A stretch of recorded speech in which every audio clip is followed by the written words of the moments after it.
Hi there, and welcome to another exciting episode of Way of the Brush with me, your host, Kris, aka Mini Wargaming Kris, aka The Name Butcher, aka Hey You, Get Off My Lawn. Way of the Brush is the most informative 120 minutes on the internet on the wargaming lifestyle. We'll talk about everything from painting to terrain conversions and everything under the sun. Usually the show is a lot of painting tips as well as a lot of, what's under the sun. The competition is in super trouble. Forgot to turn the volume down on that portion. And so, of course, you're going to have all this crap going on. And, yeah, so, if you're a first-time viewer, sorry, it's a little discombobulated there, the commercial's jumping out in front of me. If you're a first-time viewer, we do talk a lot about painting and a lot of terrain. Well, not a lot of terrain. Not a little bit of terrain. Conversions. Everything. Usually we try and learn something is what I'm trying to get to. I can see a lot of the regular monkeys already join us today. I can see Lazy Monkey. I can see Lord Krabby. Nidfink. Hello, everyone. Lord Krabby. Sup. Lord Krabby and Nidfink. And Lazy Monkey having some sort of conversation about painting boys. I don't know. Goes on for a while. T-shirts. Fantasy Battle. Dimitri Apitin. Apitin? Apitin. I'm going to pretend that's how you say it. Dimitri Apitin. I'm going to pretend that's how it's said. If I said it wrong, hey, name butcher. I'm going to get it wrong anyway, right? What are you guys working on? Everything. What is everybody working on this wonderful Saturday afternoon? Well, for everybody in North America, or at least on the East Coast, it's afternoon, Saturday. Early morning for everybody west of us, and I imagine it's late afternoon for everybody in the Europe zone of things. I wonder where everybody, I wonder if Way of the Brush, if it's viewed all over the planet. Because I know there's a few cats in Australia who watch the show, but is there anybody in China or India or I don't know, South Africa? I mean, are there people all over the place watching this show? Really, I should take a roll call and see just where everybody's from, that catches this show on a, somewhat regular basis. I don't need the diehard dedicated folk. I mean, unless of course they want to chime in too, of course. Feel free.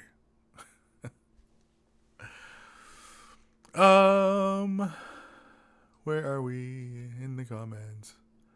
I don't know, Lord Krabby and Crazy Monkey or Lazy Monkey, they just completely took over this chat here in the beginning.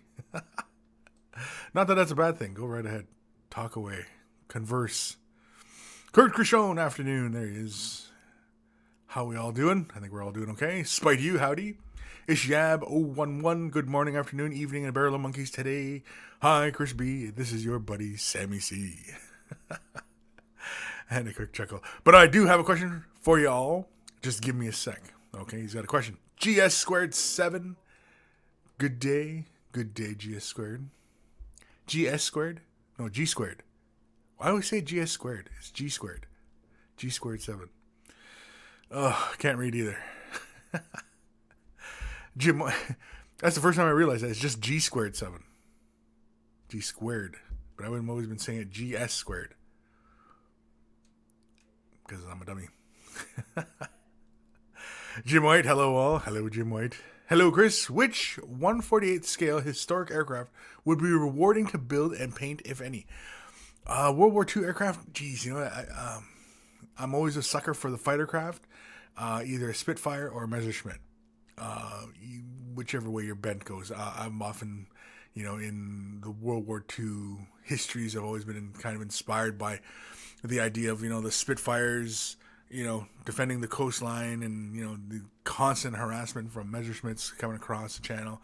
And, that kind of imagery always struck me enough and thought that would really make a really great kind of diorama for a bunch of Spitfires and Messerschmitts all kind of dogfighting around.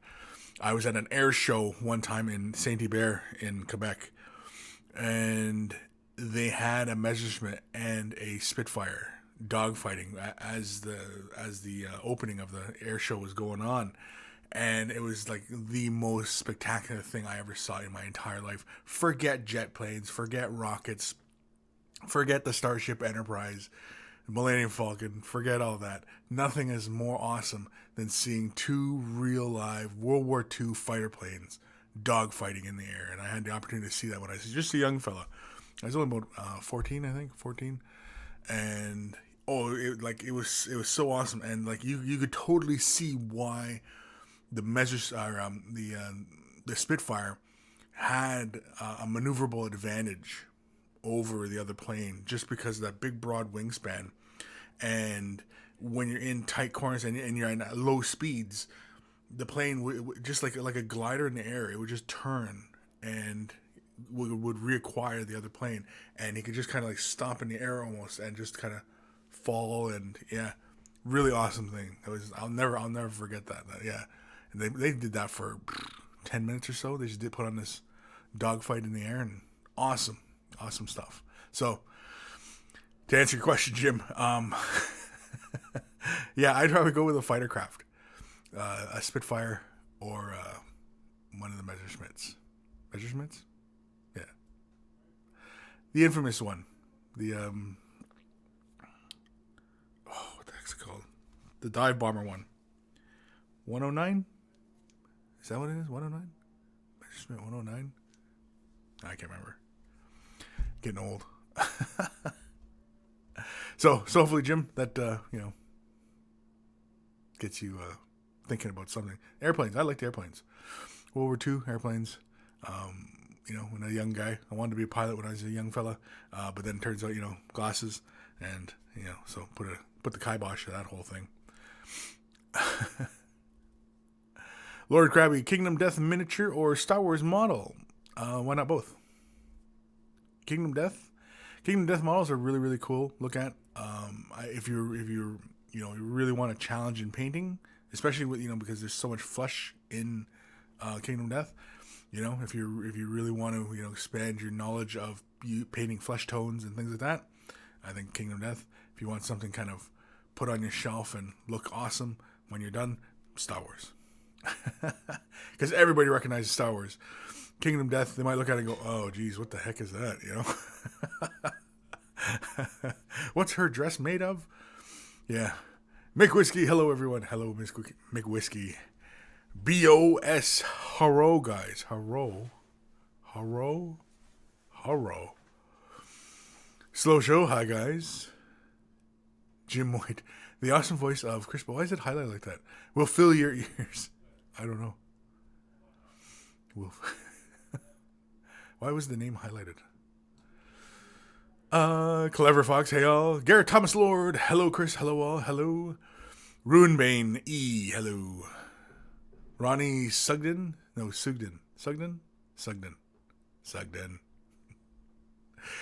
Squidbrain, hello. Dr. Santos, there he is. Greetings, monkeys and Monkey Lord. BOS. Or is it BO.S? No, it's a BOS. Bose? Anyway, at Kris, my friend, and I were watching your stream through his new TV. So we'll try and ask a few questions. Is it wise to use Citadel paint in an airbrush? Yes, it is fine. If you have, say, for example, really any kind of age, any era of Citadel paint should go through the airbrush fine. The latest era of Citadel paints, in one of the videos in the vault, I show various paints using various thicknesses as well. Use them through the airbrush at different PSIs, and I use the Badger Patriot 105 at around 30 PSI, and it sprays undiluted Citadel paint through it. Goes through. It chunks up the needle quite a bit, pretty fast, but otherwise it went through the brush just fine. So if you thin it down, you're going to get a lot more mileage out of it, I think. It seems pretty wasteful to use it just right undiluted. But yeah, you can. And it's the same problem with using regular paint pots as the Citadel Air paint as well. It's in a paint pot, which is really annoying. Whereas like Vallejo Scale 75, Minotaur, they all have like dropper style bottles that you can just use to drop in, and it's a lot easier to use than paint pot. Paint pots are really annoying. You're better off just using like a pipette and draw your paint out and put it into the well. So, but yes, BOS. Yes, you're okay to use Citadel paint. Thin it down with a little bit of water or a little bit of thinning medium, depending on what kind of thinning medium you have. If you have something like Liquitex thinning mediums, that should be fine. It should run really watery like. Using Vallejo airbrush thinning medium with Citadel paints, it'll thin the paint down just fine. No adverse effects. It's not going to turn to acid or turn your airbrush into a flamethrower or anything like that. It's not going to it's not going to bust into the fourth dimension and demons are going to come pouring out or anything like that. Nothing like that will happen. You're okay to use those kind of paints and those mediums together to thin out the paints. Just because some people get the ideas that like if I use Vallejo paints and mix it with Citadel paints, will it erase the fabric of time and open a gateway to hell? Anyway. Make Whiskey, I'm working on a Forge World Mechanicum. Very cool. BOS. Denmark here. Oh, you're from Denmark, BOS. Very cool. Never been there. Maybe one day. Who knows? Jomgore. There's a name I haven't read in a bit. Jomgore. Actually made it today. Been a while. Yeah, I was going to say. Been a while. Since I read that name. Jomgore. Dr. Xantos. Oh, no, he's... G2 7. You are the name butcher. That's why. Yeah, I know. It's name butcher. I know. That's. What can I do? I'm too old to go back to school and learn to read. That's that. Dr. Xantos at Kris. I was going to take some pics of my latest stuff, but alas, I was struck down by Nurgle's blessing. Well, when you feel better. No rush. No rush. Oh, Dr. Xantos, it's Nurgle bum. He's got a bad case of Nurgle bum.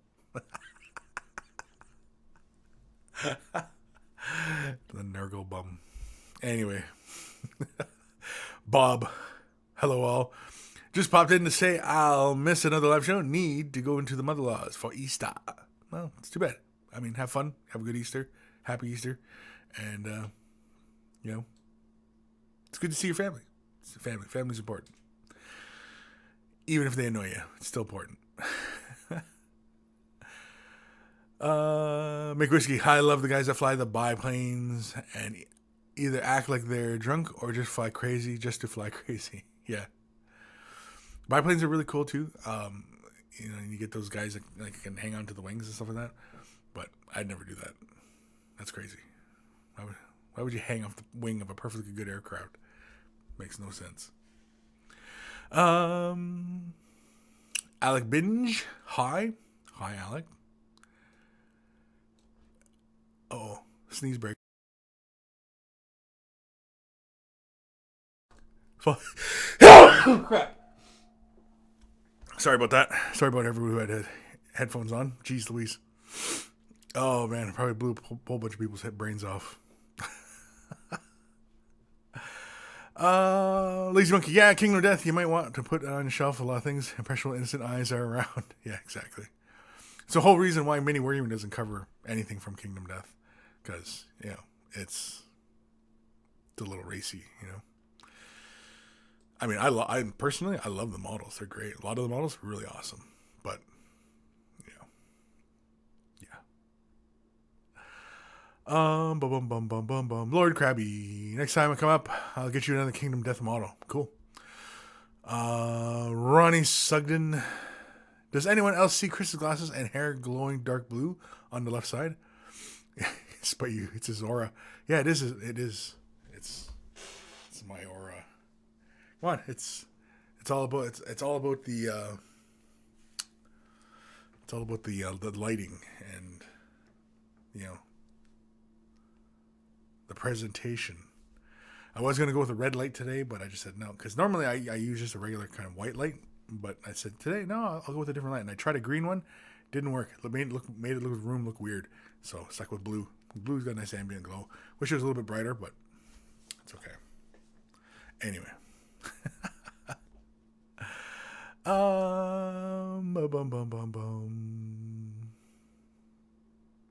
John Gore. Anyone else getting a little excited for the consistent changes to the sisters page on GW's site? Rumors have it new sisters coming this year. I would be very surprised at that. I'd be surprised, but I guess I wouldn't really be that surprised. What I'd really be surprised at is if they do a Sisters, and then we see a proper Inquisitor Codex. Not a Grey Knight Codex. I'm talking like the Inquisitors. So you have the Ordos Malus, the Ordos Heretics, the Ordos Xenos. Because now we have the Death Watch models, right? We have Death Watch models. We have, if they do Sisters of Battle, then we'll have Sisters of Battle for the Heretic. And, well, we have Grey Knights already, so Ordo Malus is ready to go. I mean, you'd have, the full faction of Heretics, right? Or, Ordos. But, yeah, it'd be pretty cool. I mean, I wouldn't hold my breath, though. Something tells me not to hold your breath. BOS at Kris. BO as in bow, but the moment when Kris stares into your soul through the high-def TV. Like right into... Bow. Oh, man. Okay, so, where are we? Who else is joining us today? I can't even tell who's... Captain Random. Quick reminder for everybody, for next week, there will not be a Way of the Brush for next week because I will be in Chicago at Adepticon. And so for any of you guys out there who are going to Adepticon, feel free, say hello, stop, say, hey, Kris, watch Way of the Brush. Awesome stuff. Saying hello. Good, Don't come up and try and scare me or anything like that. Don't poke me with a broomstick or something. It's just a friendly hello. How do you do? Stop by. We'll chat. We'll talk some stuff. Yeah, be fun. So, I don't know how many of you guys are going to be going, if any. It seems like a lot of the viewers I get on, like when on the live show, it seems like a lot of guys are from Europe. So, I'd imagine not too many would be appearing quite yet. So, but anyway, yeah. So next week next week, what is that? That'll be the 3rd, 2nd, April 2nd. Will not be a Way of the Brush because I will not be in town to film it. Unless, of course, I was to film one in Chicago. Maybe if there was enough of us around that we sit down and I sit down and turn the camera on and film like a Way of the Brush, just not live, because I'm sure the internet there sucks to stream something live. I don't have all the things to stream anything on the fly anyway. So, yeah. Captain Random brooms out? Yeah, no brooms out. Dr. Santos challenged Kris to a duel, man against man, shirts off, and rumble on. Yeah, I don't know about the shirts off. Airbrushes at one pace. Yeah, shirts off, airbrushes at one pace. Turn and... Yeah, I don't know if you guys want to see that one. Shirts off, though. I mean, not unless you're a fan of sumo wrestling. Then, we're okay with that. And then instead of rice, we'll throw bits. We'll throw pewter plastic bits. Because in sumo wrestling, when they throw the rice and they do the stomp. Yeah, we'll throw bits in the air, and then do the stomp. The other hand, throw bits. Oh man, I don't know. Airbrush on abs. No, if I was gonna airbrush myself, I'd put tiger stripes or something cool like that. I wouldn't airbrush abs on. That would just look ridiculous. I'd look like a Ninja Turtle or something. Have to airbrush tiger stripes. I think tiger stripes would look cool, or leopard spots. Yeah, leopard. Jaguar. I have jaguar spots. That'd be cool. Let's do an email because we can. This is from Dominic in Austria. Hello, Kris. Thanks a lot for your thoughts and tips. Yes, indeed, too much color on. I painted the model 7-8 years ago. A few weeks ago, I didn't like the way I had painted it and put it 2 days in nail polish remover and scratched the old color off as good as possible. Maybe there's a better way to do that. It might have been. Could have just, used well, he's in Austria, so it's probably something like Dettol or I mean, nail polish remover on a metal model is not too bad, but yeah, I don't know. Something more gentler. Something just to peel that paint off. Because then you just use an old toothbrush to scrape that stuff off, right? So, anyway, I sprayed on the new primer carefully, but it ended up a little bit of a mess. The marble effect on the Crozius is supposed to be just dirty metal. Oh, okay. Lead belcher with a heavy wash with black. Just some background info. I'm looking forward to sending you more pics from my fresh models in the future. Awesome. Thank you. Greets from Austria, Dominic. And so, if anybody's a little foggy about what he's talking about, there is he sent in the picture of the chaplain last week, and I had reviewed it the week before, I believe, and I ended up showing it again somehow. But anyway, yeah, it was a really good paint job. I thought on his Crozius he was going for like this marble effect, but apparently he was just going for like this rusty kind of metal look. It was just kind of splotchy when he had done it. But anyway, for anybody who really want to know what the heck I'm talking about, just go back to last week. It was near the end of last week's episode. It was with the chaplain. I should have like little chapter markers for like when I get to people's emails and stuff like that, or when I'm referring to people to like, vault videos or anything like that. It's just there's so many shows now. I don't want to have to go through all those shows to put all those place markers in there. Oh, it'd be exhausting.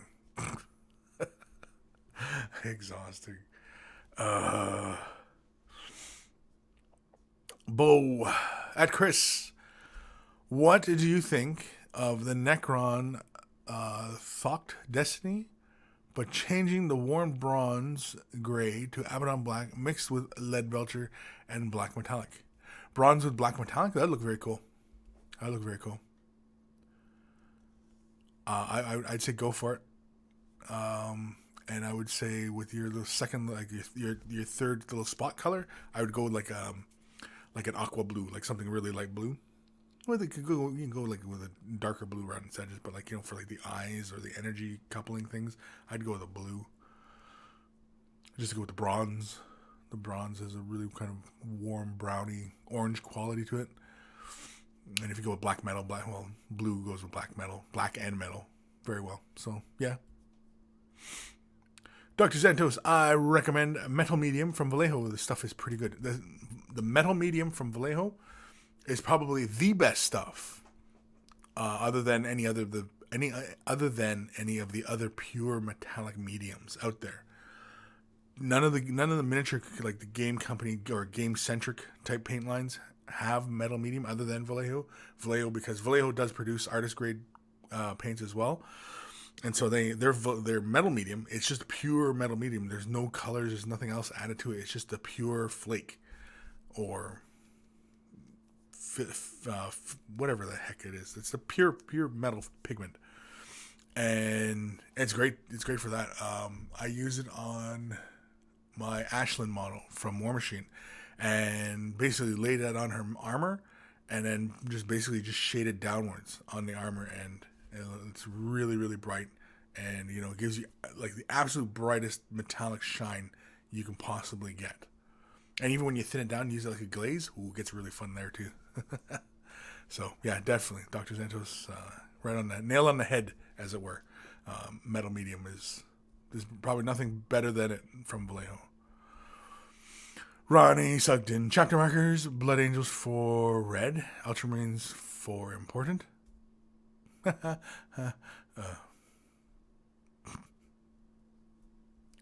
Prawn Hamden's a bit late, forgot about the time change. Oh no. Alec Benji? Anyway, what layers do you use for the Dark Angels bone color? I've tried many ways, but I can't find the best way to do it. Well, the easiest way to go about it would be, say, for example, prime the model white, give the model an entire base coat of Ushabti bone. You could go with Screaming Skull, but Screaming Skull is pretty light. I would go through Ushabti bone. It gives you a nice deep tone. And then very carefully, you could take a bit of Seraphim Sepia and Agrax Earthshade, and you can add those two together, and you can thin them down.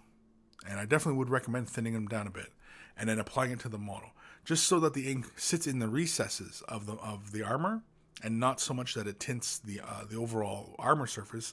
It'll tint it a bit, but as long as you thin it out quite a bit, it shouldn't change the overall color of the armor. And if you really want to make sure that you do that very well, go to art supply store and pick yourself up some Liquitex Flow Aid or any other product that's similar to that, Flow Aid. And what that will do is it'll help the paint fall within the recesses, just like the shade washes do anyway. You know how the shade washes, when you put it onto the model, it falls within the recesses and the cracks and all the little details. That's a chemical in there that helps it do that. And basically it's I can't remember what the hell it's called. But anyway, Flow Aid will help do that same thing, especially if you thin it out with water and Flow Aid, and it'll be really, really thin, but it will sit within the recesses of the model and not change the armor too much. And then you can come back in with, say, some Ushabti Bone Edge Highlight, Screaming Skull, go around the armor, and then a little bit of White Scar, just to edge just a bit of the armor.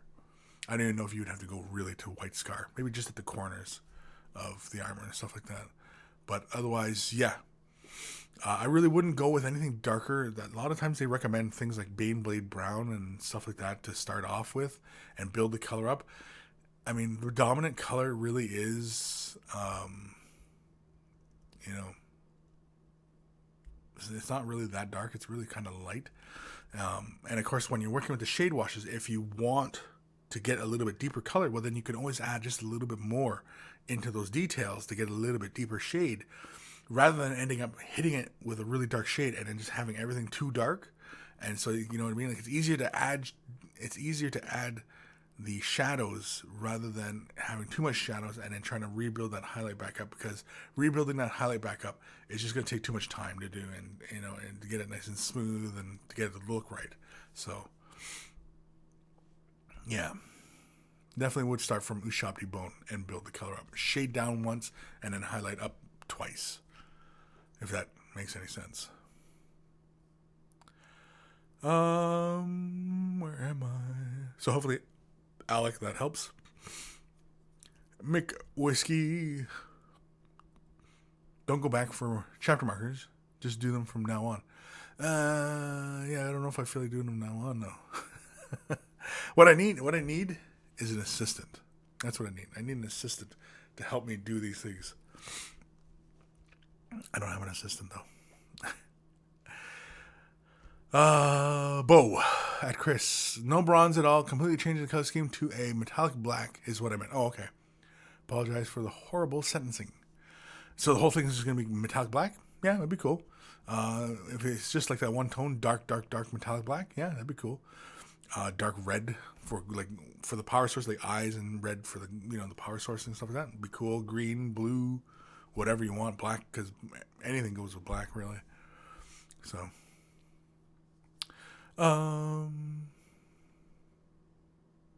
Lord Krabby, favorite whiskey, anyone? Bushmills. Marcello, Jack Daniels. Jack Daniels, oof. Too many bad memories of that one. Lord Krabby, same Jack.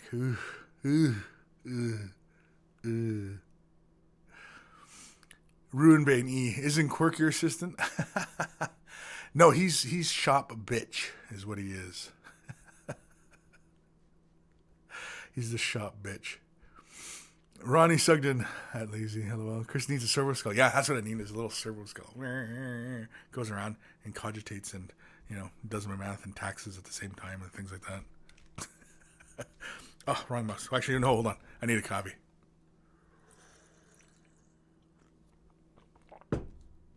Coffee.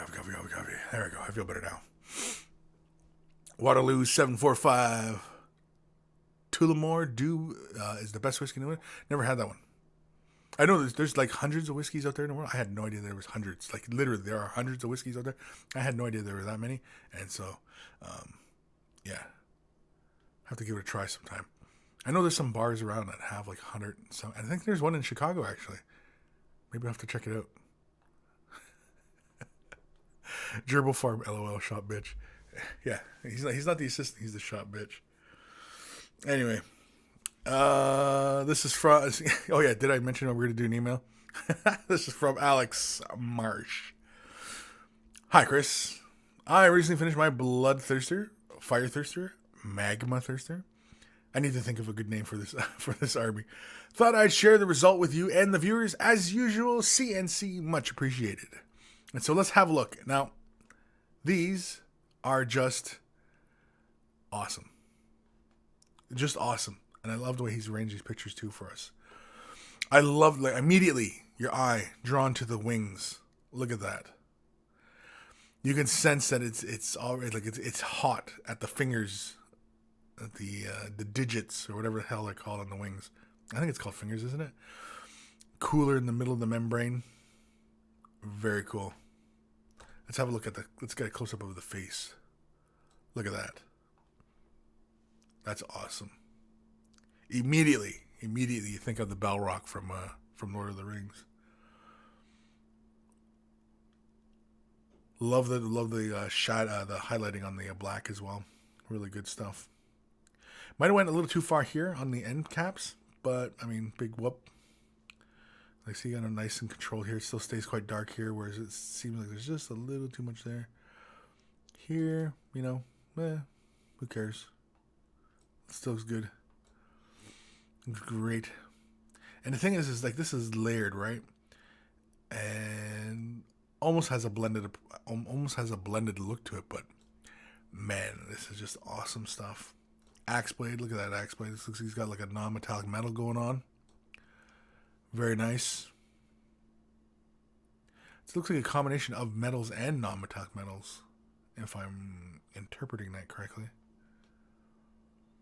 It's a very interesting approach. Base looks really cool. I'm usually not one for gushing over bases. I know a lot of people, they gush over the bases. See here, this is what I really like right here. You have that dark edging around the icons, and you still have that bit of glow in there. That is really, really good. That's really, really good.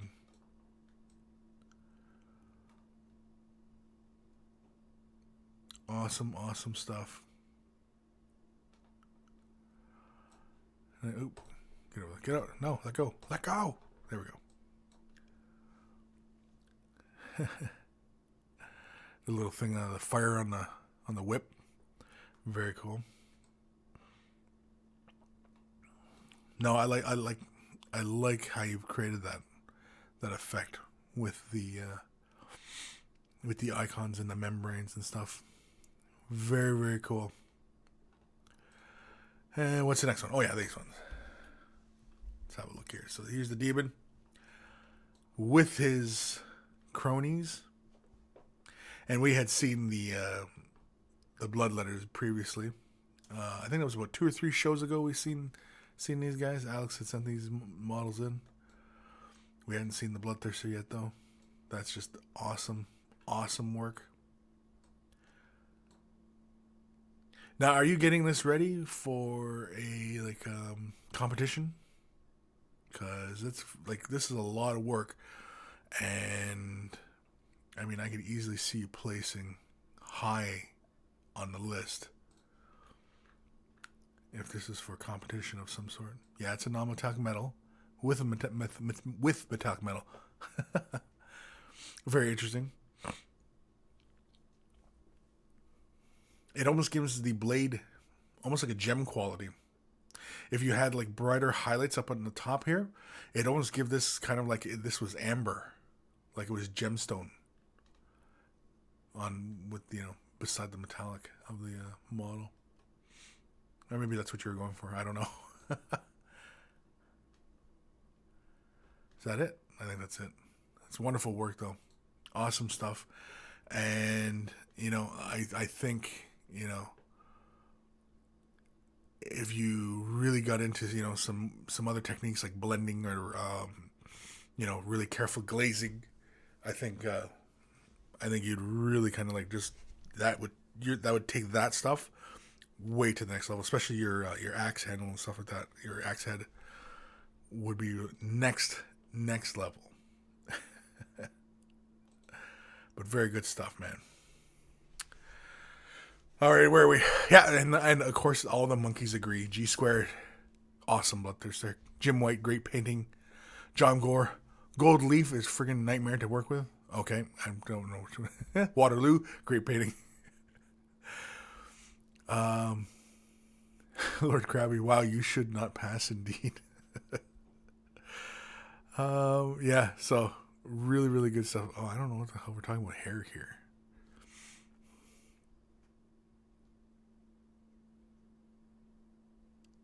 G Squared. I was going to say competition too. Yeah.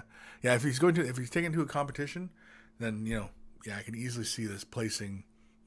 Easily see his placing first. If you're doing like a whole army, like if it's that armies on parade kind of thing, yeah, I can easily see placing first with that. As long as you stay consistent with the feeling across all the models, yeah, very good stuff. McWhiskey, there's another level after that. Yes, oh yeah. Well, because see, the thing is that like when you're looking at the close-ups of his painting. His painting is a layered approach. So he's just putting layers on top of each other. Now, the next logical step from that is glazing, where you're taking the paint, thinning it way down, and, allowing those layers and those other layers of color to show through each other, and they create color blends. That's the next step. And then, of course, actually blending the colors together, and then, allowing it to build up that way as well. But yeah. No, like, I mean...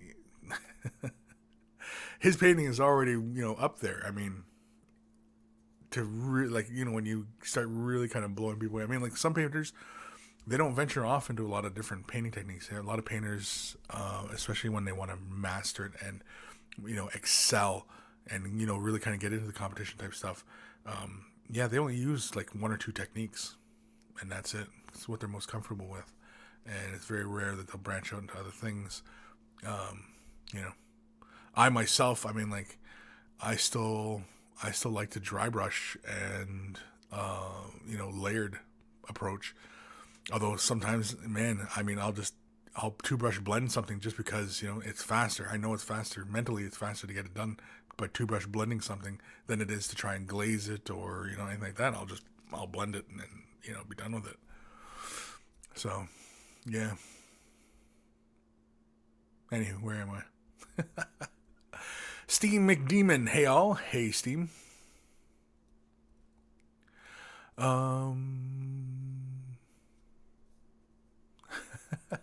Ronnie Sugden. I think there's another level after that. You just ascend. Yeah, you pretty much. I mean, it's the whole, focus. It's like that. It's like that samurai kind of mentality. You focus in and you just perfect that one aspect of something. That's fine. Some people, want to try and perfect a whole bunch of things, and some people want to perfect one thing. And the people who tend to perfect the one thing tend to, draw the most attention, because, again, they go into art competitions and stuff like that, and, the one aspect of their color choice and the thing, and I find that tends to dominate their art style from that point forward. Whereas I prefer, along the ways of, say, an art, like if we're gonna talk art, something like Pablo Picasso. He went through many phases of style of art and progression and technique and mastery through his life, and I think that would be a much more exciting way of emulating, structure as far as how you grow as an artist. So, yeah. And then, of course, you end up just drawing stick people and cubes and, people all kind of, because the thing is like a lot of people, like Pablo Picasso, I mean, like, his artwork is all like cubism. He invented that style, right? And, everybody knows him for that, but people forget like his early artwork, where he was more doing stuff more like the Renaissance and realistic and stuff. It's beautiful.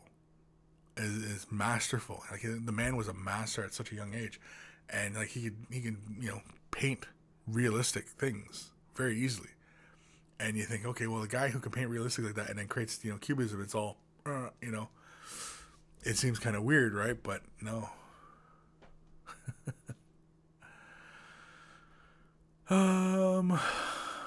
Ishiab. Oh, the discussion leads me to a question I hope you might want to answer. Now, you're the art master.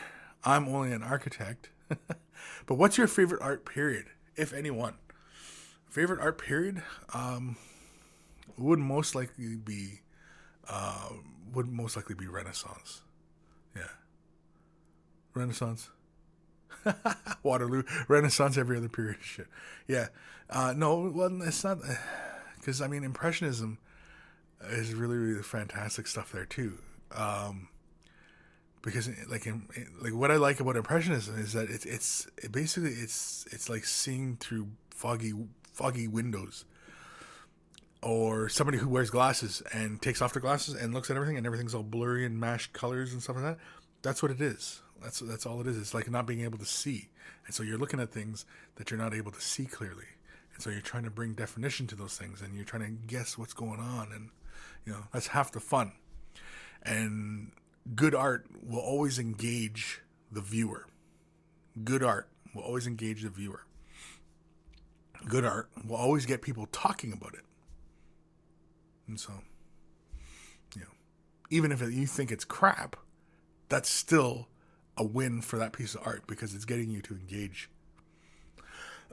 So,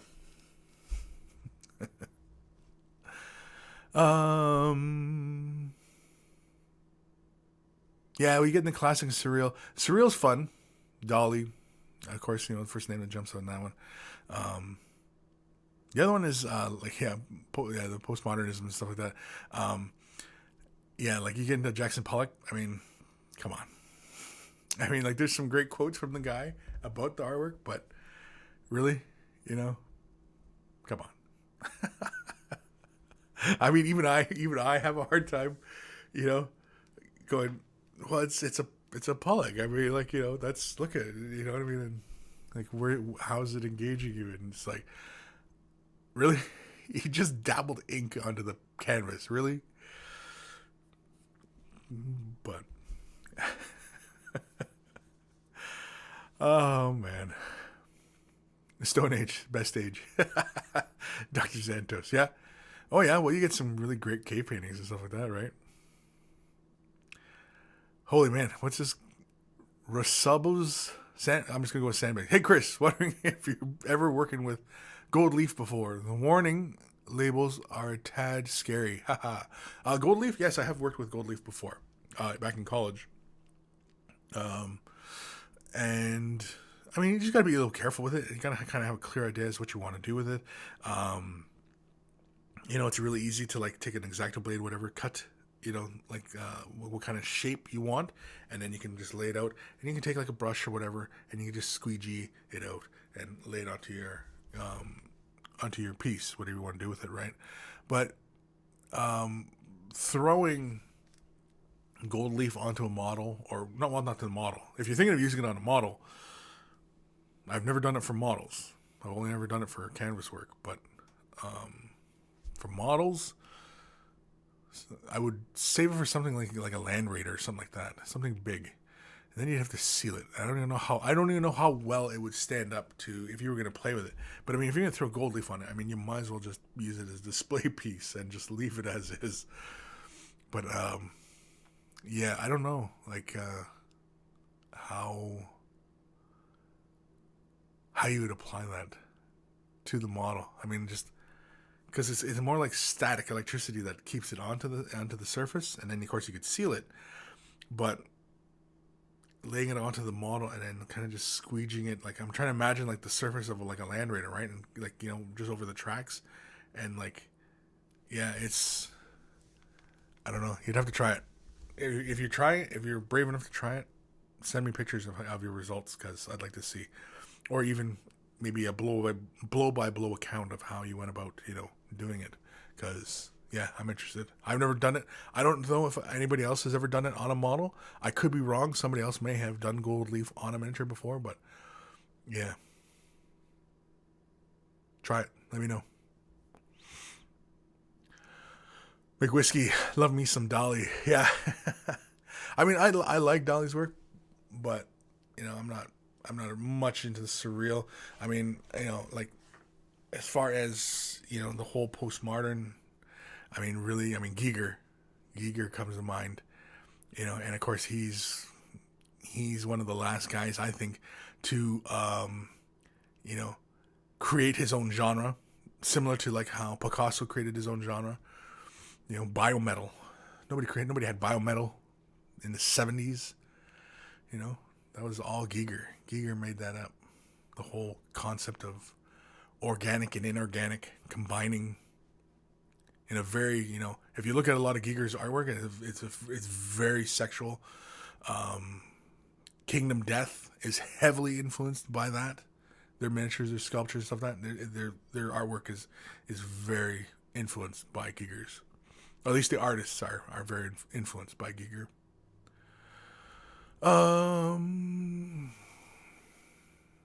Yeah, paint splatter. Don't we all do that when we're done with our models? Just look at the floor, desktop. Lord Krabby, Kris has the Dolly stash. Yeah, I do have a Dolly stash. Sometimes what I'd like to do is like try and like point it like straight up. There's one picture of Dolly I seen, and his mustache was like pointing straight upwards like that from the ends, and I thought that'd be kind of fun one to try, but I've never done that one yet. Mainly because everybody goes, well, you're just imitating Dolly, even though I'm not really a big fan of Dolly. But anyway.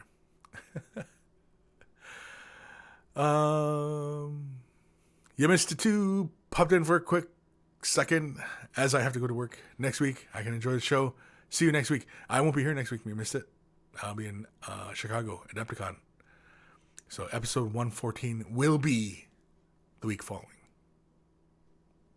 Like the 8th or 9th or whatever it would be. Mad Cow Crazy. There is a video on YouTube about gold leaf on miniatures. Oh, okay. There is. Okay. Well, there we go. So probably just type in gold leaf on a miniature? Space Marine? Something like that? I don't know. Marcelo. Giger gives me the creeps. Yes, he does. And if you really explore a lot of his work, you'll be even more creeped out. More.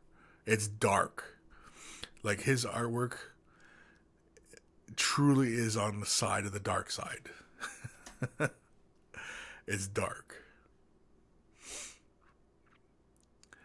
Ishab, Alien, all Giger. Yep. That's his most famous. That's his probably most famous art piece. Is the Alien.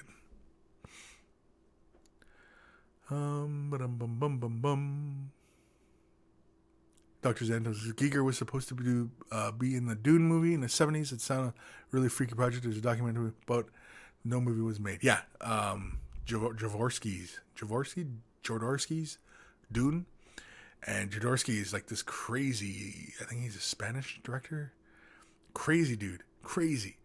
And like this Dune movie would have been fantastic if it had been done by them, but it would have been an acid trip for sure.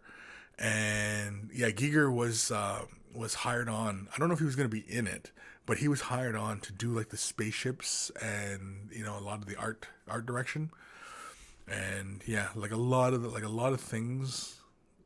Like this movie, I guess, it just became too big for its own good, is what happened.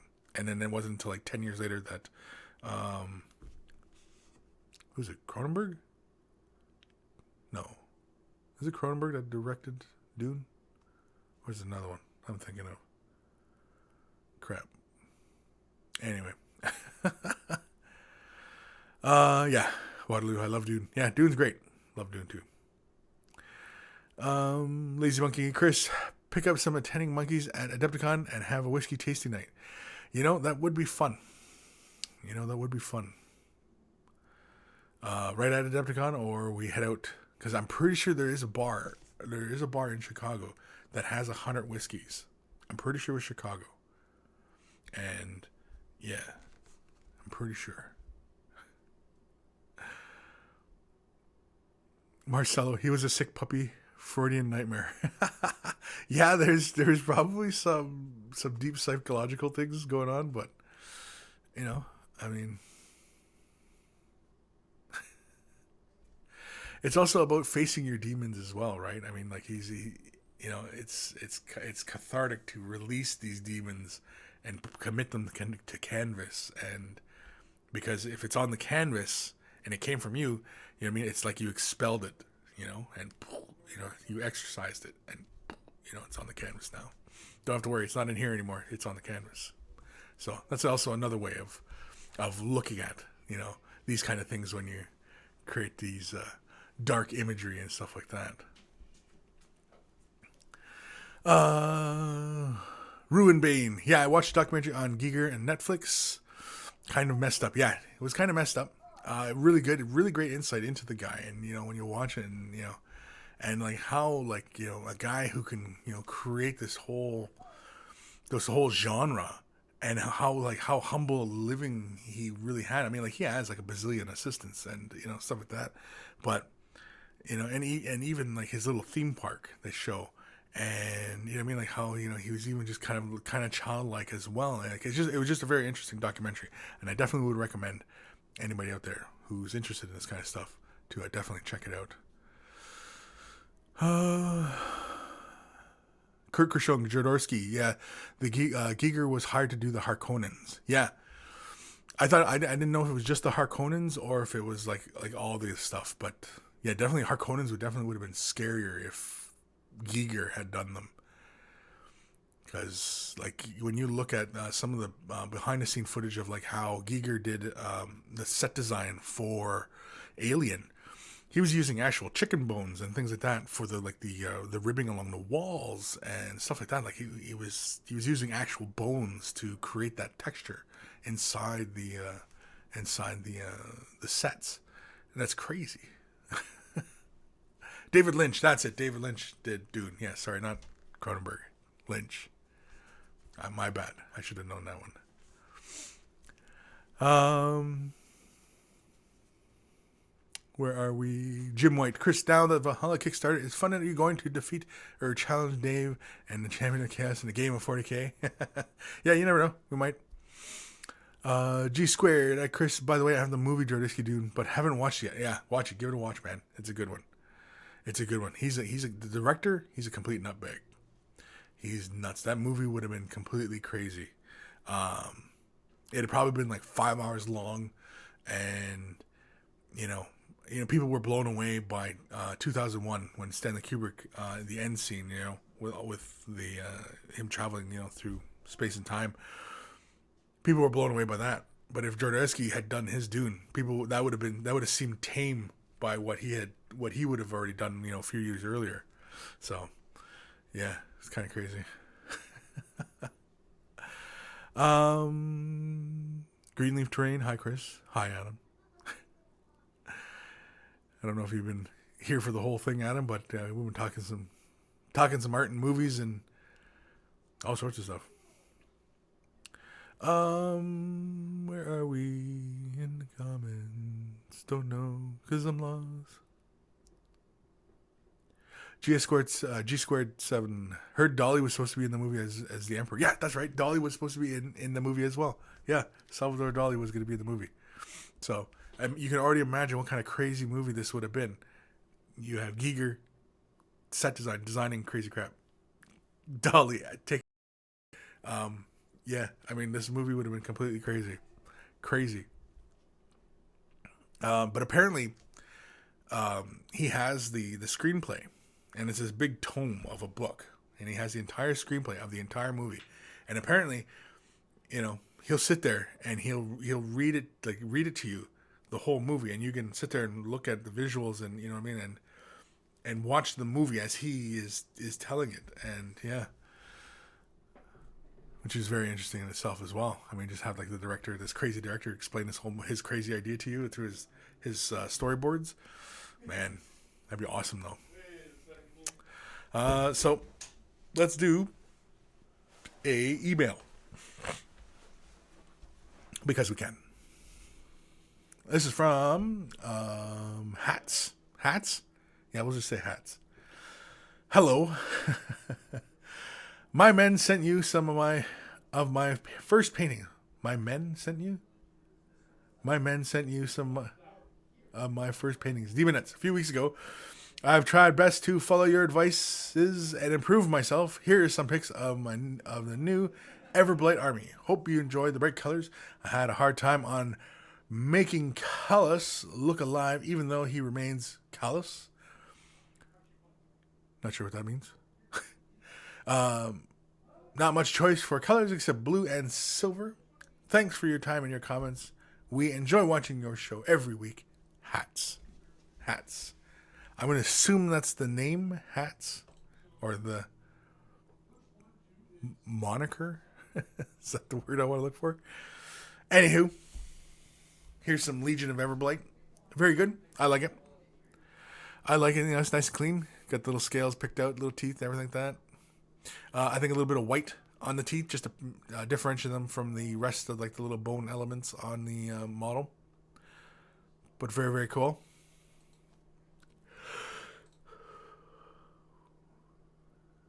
Very nice. Careful when you're dry brushing your flesh and you're hitting the other areas. You can always come back in, just a little bit of thinned out color and just cover it right on top of that. Fix that right as rain.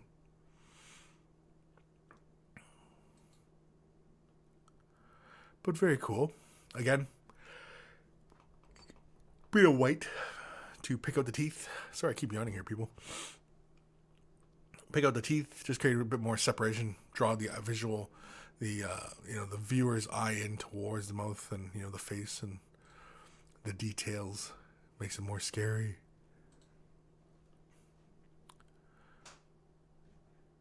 But pretty good. I like it. For the most part, very clean. Like I said, good separation on colors. Again, just be careful when you're dry brushing, and you do hit the other areas and stuff like that. Try and go back in, clean it up. I mean, if you really care, if you care about the neatness. If you don't care and it's just to get it done, well then, get it done, right?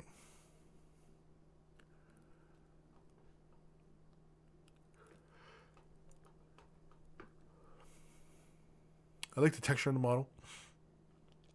I think the sword can be, like, if you're going to have that blue on there, I think, like, how you have it on the cloak, I think you can bring it up like that. And then maybe with a bright silver edge or something. Well, he kind of did it right there, yeah. I think you can probably edge highlight that. You don't have to dry brush it, though. You could probably just edge it, like give it that blue, and then just give it a silver edge. Just kind of see how it's bright along that edge of the blade. Something along those lines.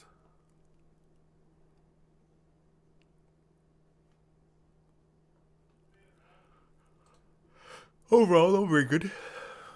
It's kind of tough. Like a model like this with all this texture on it, it's actually, very good and very easy and very quick to dry brush the model because you just pick up all this little detail here and there, right? It's really one of the fastest way to get them done. Ooh, look at this guy. I like this. I like the colors. It's almost cotton candy. It almost feels kind of friendly, but not. I mean, you realize, oh no, it's a big scary monster. He's going to rip my face off. And then, he does. Again, the teeth, I think I'd hit it with just a little bit of white, just on the peaks. Again, just to, draw more of the eye towards in the center.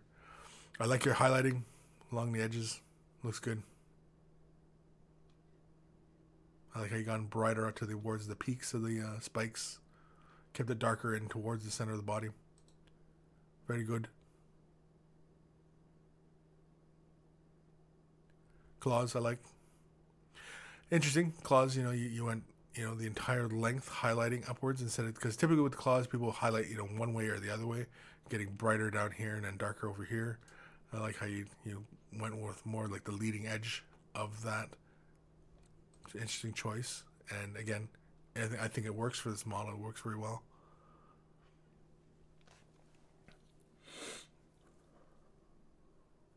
I like it. Again, teeth, but otherwise everything looks good. I'm not sure I can really say anything other than good job. Keep at it. Keep sending more. Please and thank you.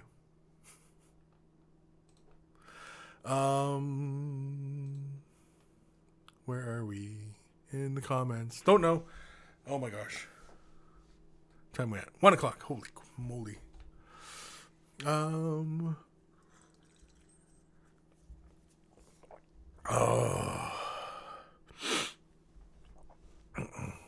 Waterloo. Am I the only one who can't see Kris? Might want to refresh the page. Can't see me. Refresh. Mad Cow Crazy. I saw some alien artwork long ago. Really weird stuff, and it was Giger, if I'm not mistaken. Described as pretty much just one giant rape fantasy. Yeah. Oh yeah. Like I said, dude. Like I said, Giger stuff is dark. It's dark. You look at all his artwork from from way back and stuff like that. Oh yeah, it is dark stuff. It's not kid friendly.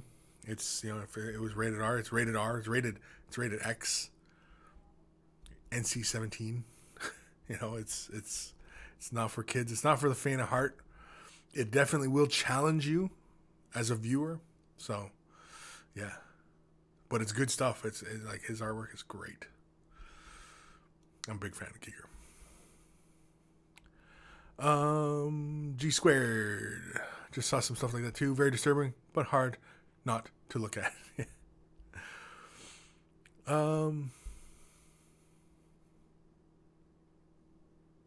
Ronnie Sugden. Kris sent an email in this morning. Any chance you will get to it today? Any chance? Yes, there's a chance. Will I? Probably not. Yeah, you sent it at like 11 this morning. Ronnie. Oh, you know what though? Oh yeah, you did. Yeah. No, you sent me two. One was not complete, and the other one was yeah. Oh yeah. Yeah. Oh yeah. Yeah. Oh yeah.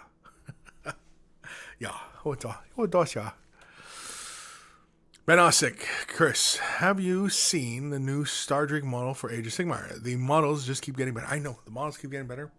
And I really, really like them. The little dwarf dudes, I really, really like. The big dragons that they ride, really, really like. These big dragon things that the... what the hell are they? Stormcasters? Anyway. Stormcaller, I think that's something else, isn't it? Anyway, yeah, the new models, the new dragons, they're very, very cool. The only thing is, though, that kind of bugs me, and it still kind of bugs me, and it still chaps my bum, is Bretonnians. I want my friggin' Bretonnians in Age of Sigmar.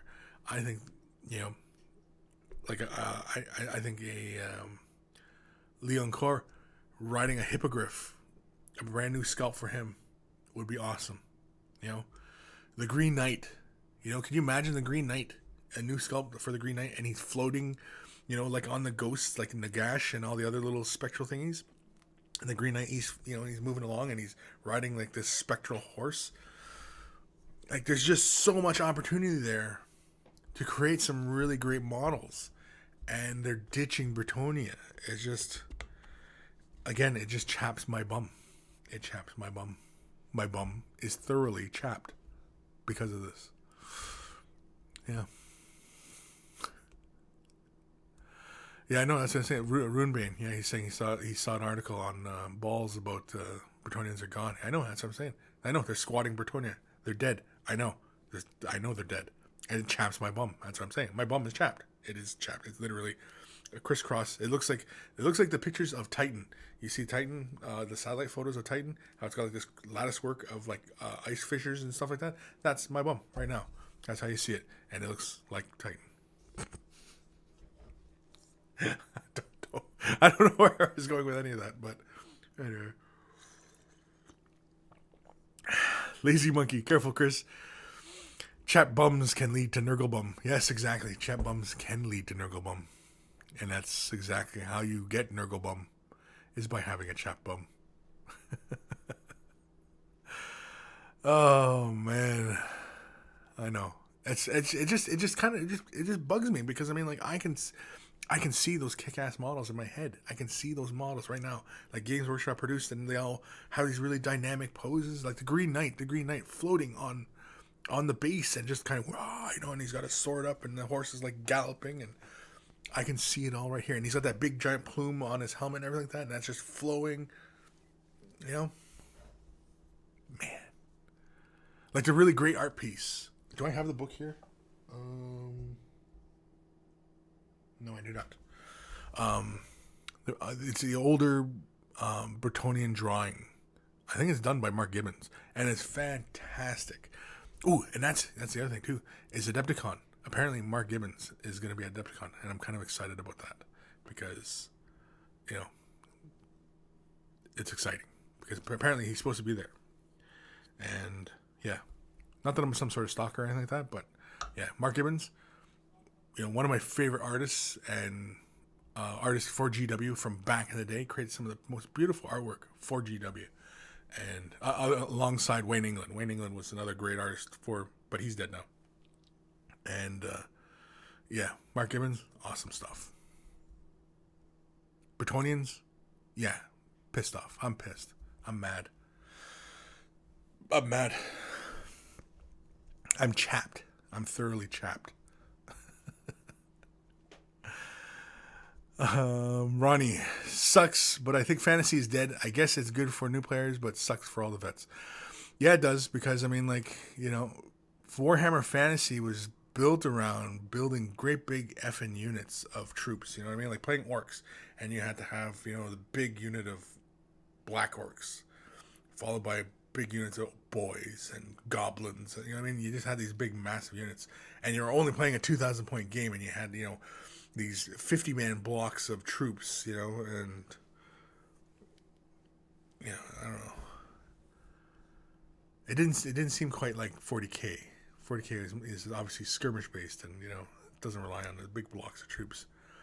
But where 40K gets you is you got to get the big friggin' models, right? 40K gets you because now there's friggin' titans in the game, and super heavies and stuff that walk around, and they're just big monsters that just destroy entire units. So who knows?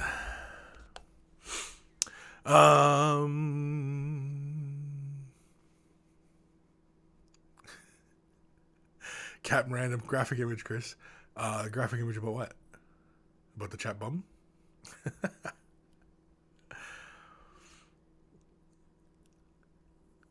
Ben I was like, yeah, you can't even get Bretonnian models on the web store. Yeah, they're gone. I know they're gone. I'm sad. Bretonnians were the only thing that would get me back into fantasy. Anything fantasy, yeah, Bretonnians were the only thing that were going to get me into fantasy. Because I like them. I like Bretonnians. I like the knights, the chivalry, stuff like that. Things I can identify with. Chaos, not so much.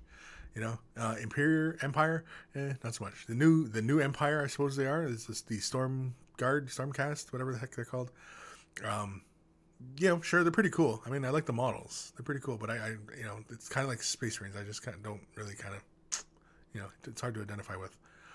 Superhumans, it's like Superman. It's like watching Superman, right? I mean, like you root for Superman. Superman's the good guy, but you don't really identify with Superman.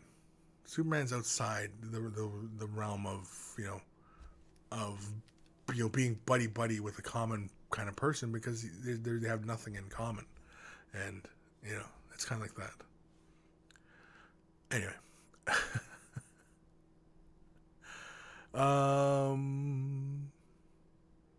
man, Ruinbane, the massive Bretonnian oppression. Yeah, the Bretonnians are being oppressed. Yeah, so let's do an email. Now, I have two from the same cat, but I don't know. Okay, this was part 2. Okay. So he sent me part 1 and part 2. Why? I don't know, but because, I guess.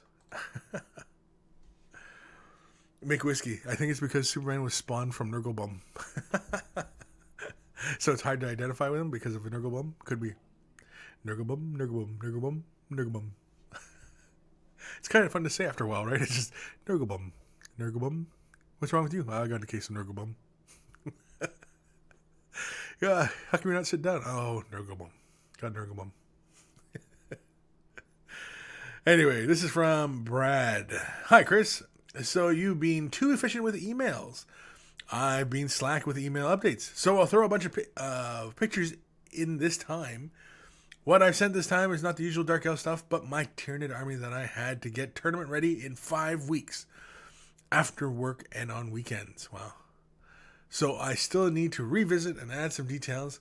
I'll have to send the other 2 pics in the second email. As always, love your work, Brad. And so this is an army he got done in 5 weeks, working only just on the evenings, or he says after work, could be evenings, I guess, and weekends. So let's have a look. Now, hopefully, Brad had an airbrush, because if he didn't, this would be really amazing. But it's still equally amazing, even if he did have an airbrush, because that's still a ton of assembly. It's a ton. That's giving me Nurgle just thinking about all that assembly. I'm getting Nurgle just looking at that. Oh, man. Anyway. I like it. Flyrant. Awesome. I like the colors. And I'm liking now that I'm seeing more people using like these darker blues to highlight the blacks. I like that. It's a nicer highlight to for black rather than, going grays. Grays just kind of, I mean, not that it doesn't have its place. It's just it has its place. It's just usually not on everything. There's a time and place for everything. Ooh, look at the Moloch. Oh, it's very cool. I like the contrasty highlighting of the armor plates. That's very cool. Got that deep brown. It almost looks like Baneblade brown or something. Brought up to like Screaming Skull or something. That's just a guess. I don't know what he highlighted it with. He didn't say. He didn't tell me. Yeah, very cool. Oh yeah, I'd go bananas if I had to do this in 5 weeks. I'd be loony.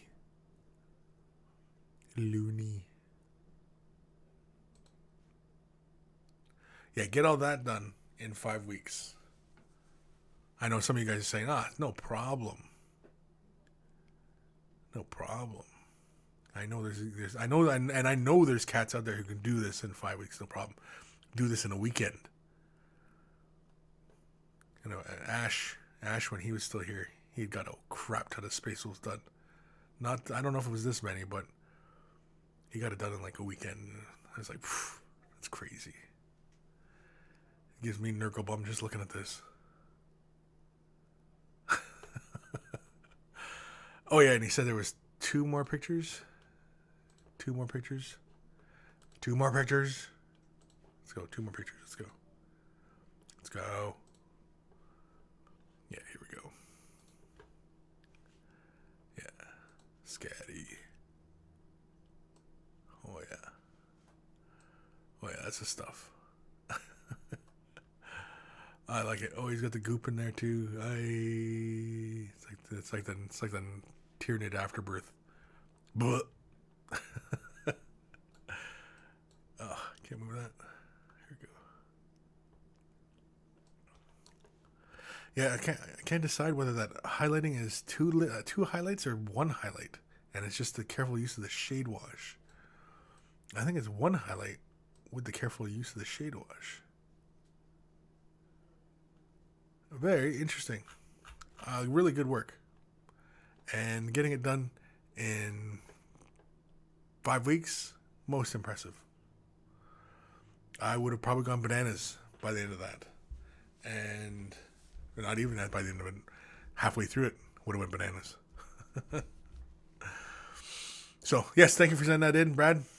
Really awesome stuff. And send more. Keep sending in emails. Everybody keep sending emails.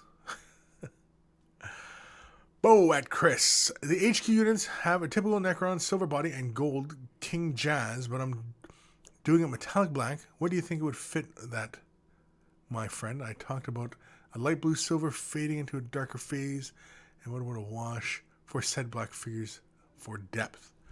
A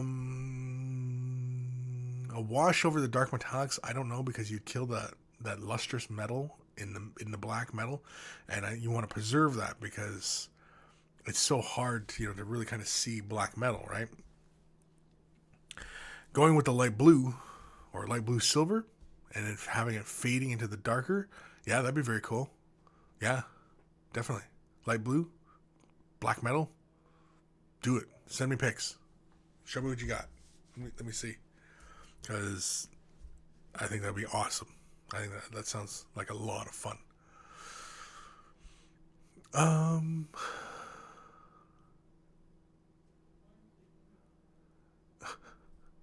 Steve McDemon, Monty Python puns sound better in my head. I don't know.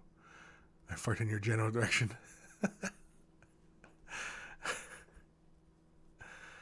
King Random, your mother was a hamster and your father smelt of elderberries. Oh, no, we're all doing Monty Python shtick in here. Oh, God. Ronnie, what is the average wingspan of a sparrow? Long, nasty teeth, sharp. He said, buddy, look at the bones. Anyway, Lord Krabby. Hey, Kris, I have an embarrassing question. What is your email address? I tried to send you something, and it didn't work. My email address is Kris, Kris, at miniwargaming.com. It's in the description, in the video description. You should be able to just click it. Click it. Click it. Click it. Click it. Well, how's it going? Good.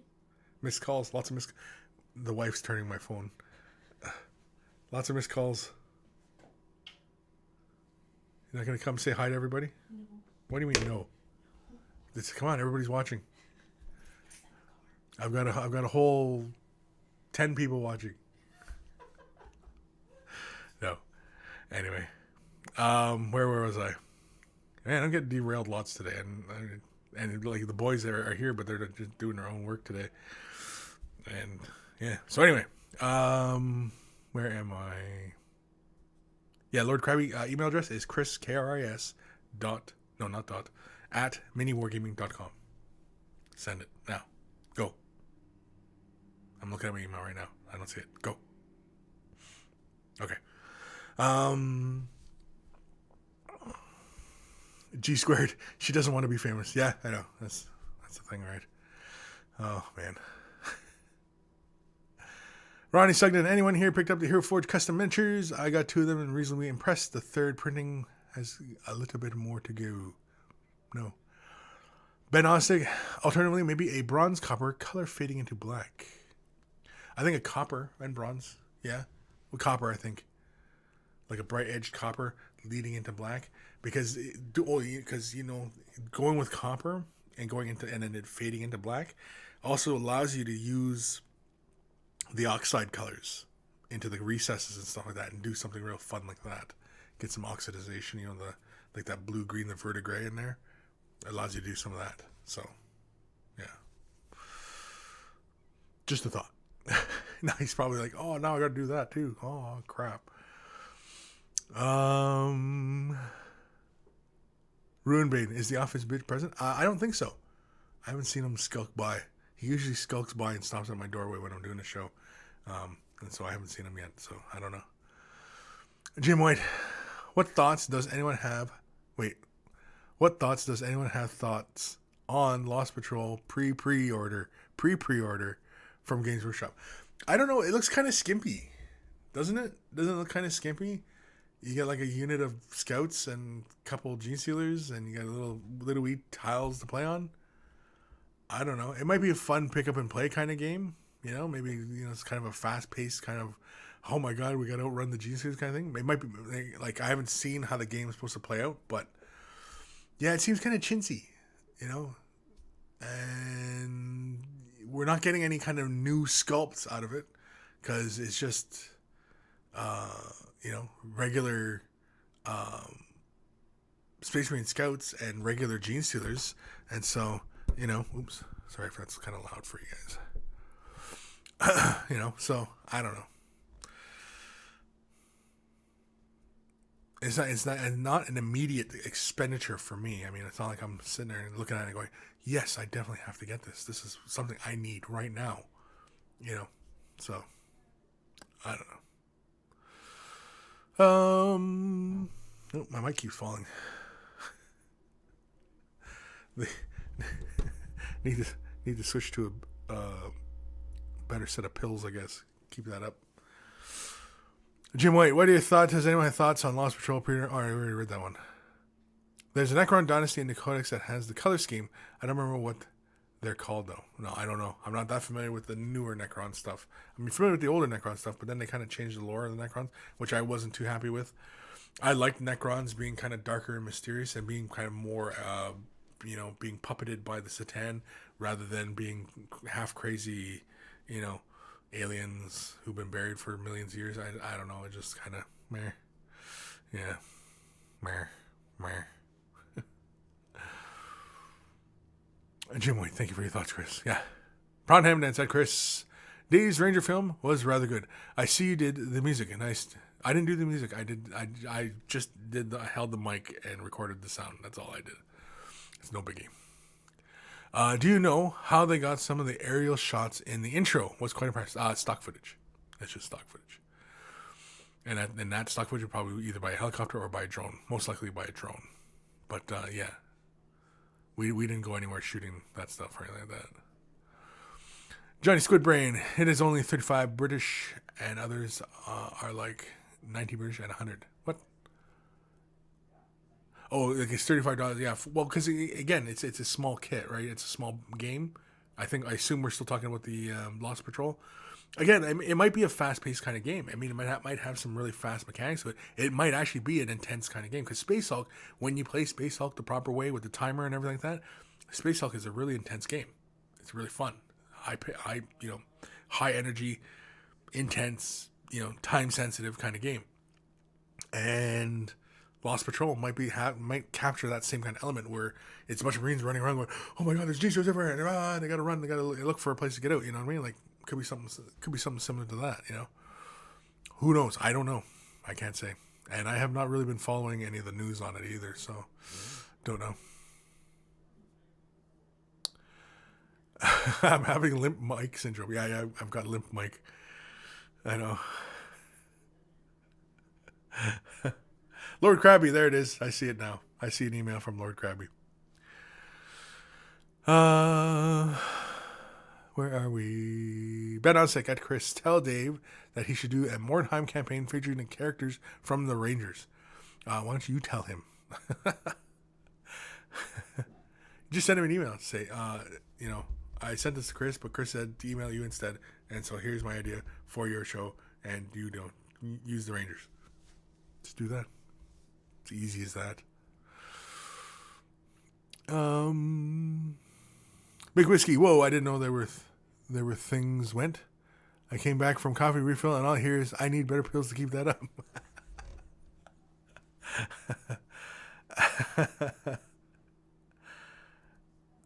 I've got no defense for that. Because it keeps falling on me. It's going limp. Ronnie Sugden. It's funny that Quirk is the new guy. Is still the new guy, even though Josh came in after. That is kind of funny. It's funny how that works out, right?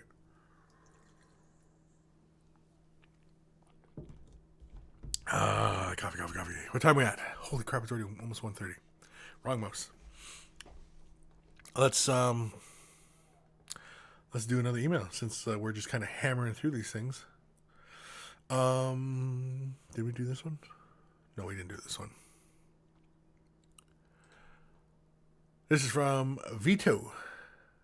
Vito? We'll say Vito. Hello, Chris. My name is Vito. Oh, there we go. And I've been a long-time listener of Way of the Rush. Sadly, I haven't been able to catch the live show as life tends to get in the way, as I'm sure you know. I am a commissioned painter located in the Toronto area, and I've had some pretty good success within the 4 or so years I've been operating. Thought that I would drum up enough courage to send you some photos of my work so that you and the monkeys can enjoy. Please let me know if you have any comments or criticism on my work, and I'm always trying to evolve and improve as an artist. Also, If you would like more photos, please let me know. Sorry if there are too many. Never too many, fellas. Never too many. What there often is too many of is words in these emails. Kris, no likey words, more likey pictures. If you or any of the monkeys are interested in viewing more of my work, whether to be gander at some minis or draw inspiration, I invite you to visit my Facebook page. Just type into Facebook search Vito Verano Painting right there. Okay, so if you guys want to check out more of his work, right there. Vito Verano. Yeah, I'll say Verano. Painting. Vito Verano Painting. Okay? Check that out on Facebook. Go ahead. Check him out. Thanks so much for all your patience and wisdom with the tips and tricks that you provide. Looking forward to hearing from you once I get my pre-Heresy Thousand Suns completed.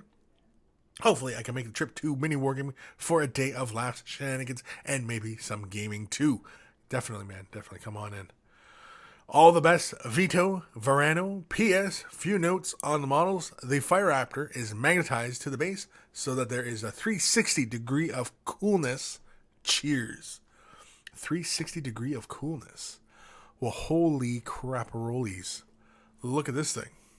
This is really nice. I like it. I like it. And it's 1,000 Suns. Now, no, I'm not gonna say it. I was gonna say with 1,000 Suns, did you consider going metallic and then metallic red? Because that'd have been fun. But anyway, come on, let me zoom in. Let me zoom in. Oh, you slimy dog. Let me zoom in. It won't let me zoom in. Oh. Boner. Anyway, because I can't, like, some of this work looks like it's airbrushed, and then some of it looks like it's dry brushed. And I'm just kind of curious which is which, and yeah. But I mean, otherwise it looks great. I love the colors. Highlighting looks great. So I want a little bit of close-ups here. Oh, middle pillar. That's very cool. Yeah, I like this one. Unless it's the same one. Is it the same one? Maybe it's the same one. I don't know. I can't tell. Either way, looks really cool. Prawn ham dance boner. Come on, man. Anyway. Oh, here we go. Yeah, see, this looks like dry brushing to me, which is really, really nice. Keep a nice light hand, and you can pull those color fades off. Really good stuff.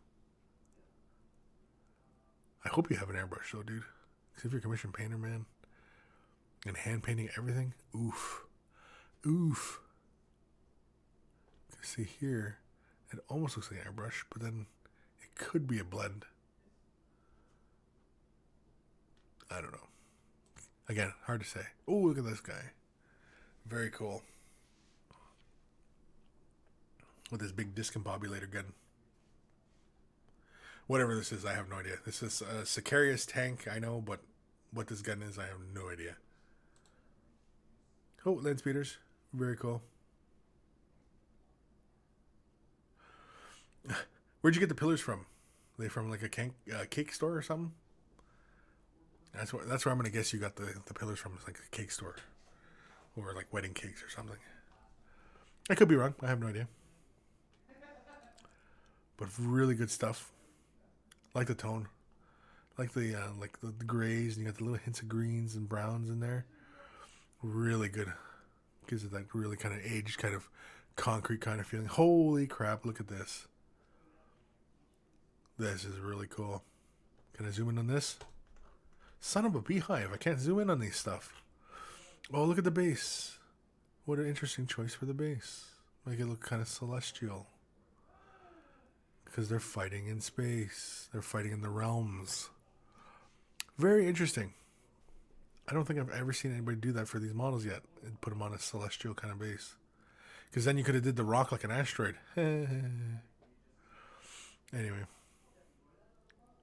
I like how the bone, he almost gave the bone kind of a non-metallic feel to it. Really good stuff. Oh, look at these guys. Yeah, see, look at the bases. You did them He's got them all spectral, like celestial phenomena. Wow, I like him. I like how you have that real abrupt edge highlight on the armor. It gives it almost like this kind of Tron kind of glow onto the bits. And I do see a color transition occurring, so it would lead me to believe you do have an airbrush, and you do a combination of the two, which is good. Which is good to see. I really like that. I like the hammers too. The hammers glow. Really good stuff. Space Wolves. Very nice. Yep. Again, nice colors. Edge highlight. I think you could have went with a little bit more weathering. Chipped armor, stuff like that. Space Wolves, I don't think they're too nitpicky about their paint jobs and such. Of course, this kind of looks rather like like a default kind of Land Raider tank. Oh, Dr. Doom, nice non-metallics, really nice.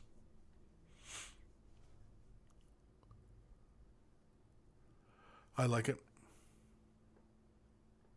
Good work. Whoa. Look at this thing. Can we get this to a better shot? Nope. Just cutting off the nose a bit. And I can't zoom out or zoom in. Annoying me.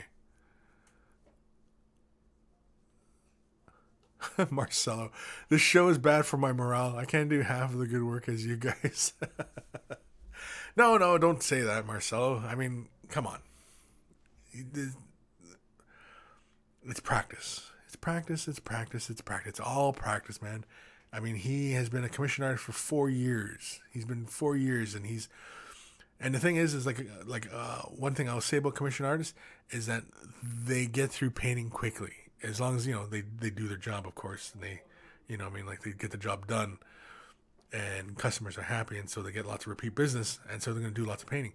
And commission artists probably do the most painting of anybody around, right? I mean, anybody who does competition level painting, they're usually spending hundreds of hours on one model and taking the colors to perfection and stuff like that.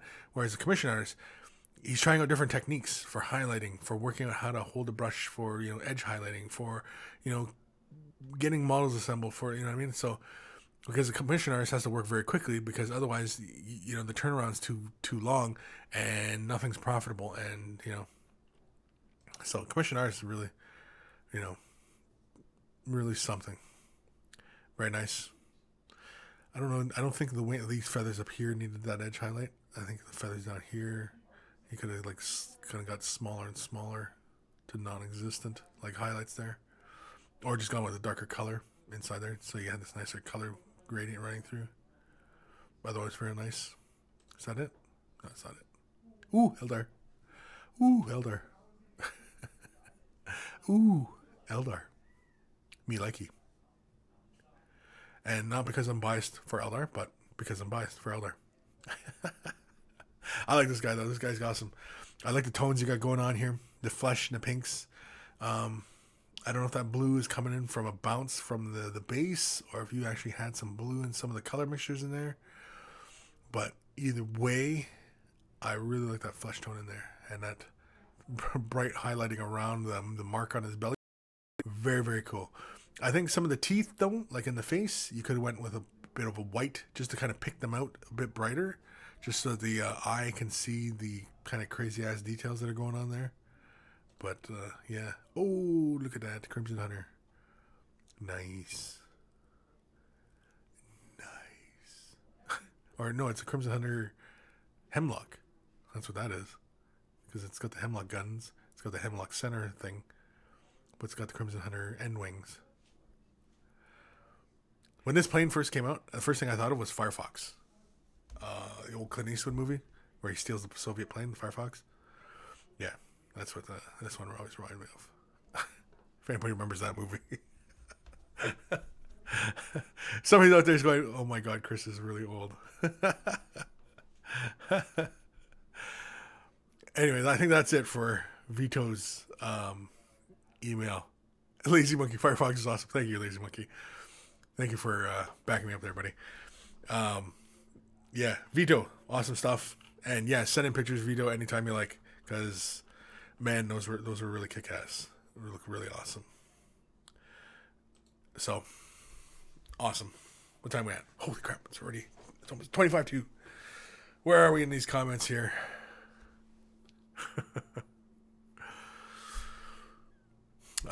Steve McDemon, getting an airbrush changed a lot about my painting. Not only painting large areas way faster and blending easier, but also other colors like digital camo on my towel. Yeah, because you just get the stencils right, and you just lay it all out, spray, get your stencils, lay some more out, spray, peel it all off, and boom, you're done, right? Something really, really kind of complex like that can be accomplished relatively easy. And, you know,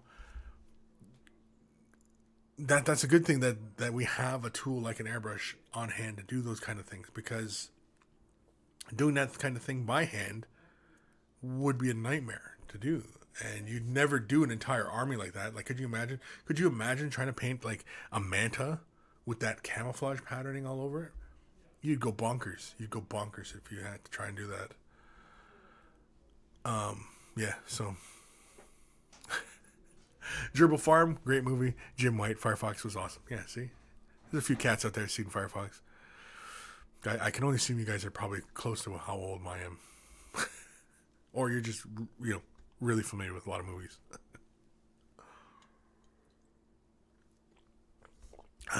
Coffee. Prawn ham dance. I'd never get any work done without an airbrush. Too reliant on not needing to wait for the right weather to prime. Yeah, exactly. And same here. I don't prime. I used to prefer GW's white primer for all my priming needs. Right. I would swear by that one. Swear. GW white, not black, just the white. But yeah, it's really dependent upon weather. Whereas with an airbrush, you just get that. I prefer this stuff here for all my priming needs. Vallejo surface primer, and you spread it inside, and as long as you're really quick about it, no problem. You're done in no time. So yeah, there's something to be said about getting an airbrush. Even like that cheapy airbrush that Games Workshop sells, it's like $40 for that hand flamer thing. And I know a lot of people crapped on it, but essentially it's the same as a Badger 350, I think it is, which is kind of like this hobby type brush. No flexibility in what it can do. It's a basic spray out of the gun. And it's a siphon feed as well. But as long as you picked yourself up like a cheap compressor, and I initially picked myself up a cheap compressor for it, and you get lots of stuff done. You get tons of priming done with that thing. And just prime. You get base coating, prime, base coating. And you might get away with a bit of an early zenithal type, highlighting. But yeah, all depending on, that really kind of depends upon your compressor, if you can adjust the pressure on it. My first compressor I picked up, I couldn't adjust the PSI, so I spraying everything at 30 PSI.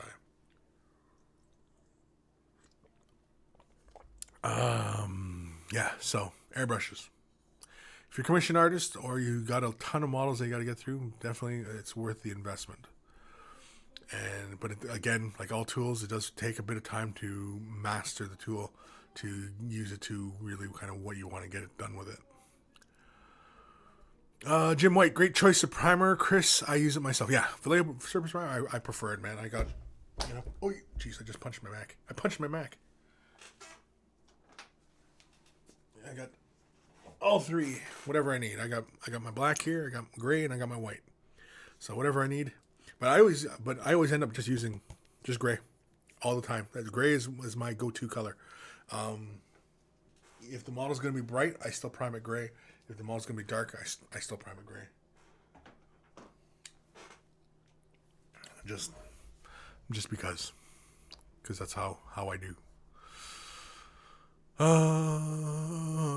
Steve McDemon, I still use Vallejo primer from a spray can. I somehow can't get the airbrush primer to go on smoothly. Usually whenever I'm priming, I'm spraying it around 30 psi using a Badger Patriot 105, which is a fairly utilitarian type brush. It's like I would say it's a 0.5 needle, 0.4, 0.5 needle. It's a fairly big needle. And I'm spraying around 30 psi and no thinners, nothing like that. And when I'm spraying the model, like when I'm priming, I mean, it doesn't take long at all, because primer, you're not laying that much primer down, right? As I've told you guys this a million times. You know, primer is just to provide a surface for the paint to adhere to. It's not really meant to be a backdrop for color. It can be, but it's not really that designed for that. It's really just so that paint can grab a hold of the surface. And so when I'm priming, I mean, like I spend maybe a minute on a model priming it by airbrush. It's just kind of a and I'm done. You know? So I usually don't spend that much time priming a model. And unless I got a bunch of models, then it's, yeah.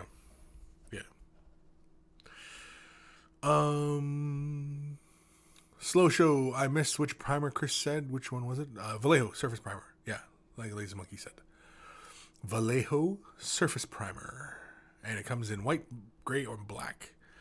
I definitely would go with gray, because gray is the middle of the road, and it's bright colors will sit on top of it just fine.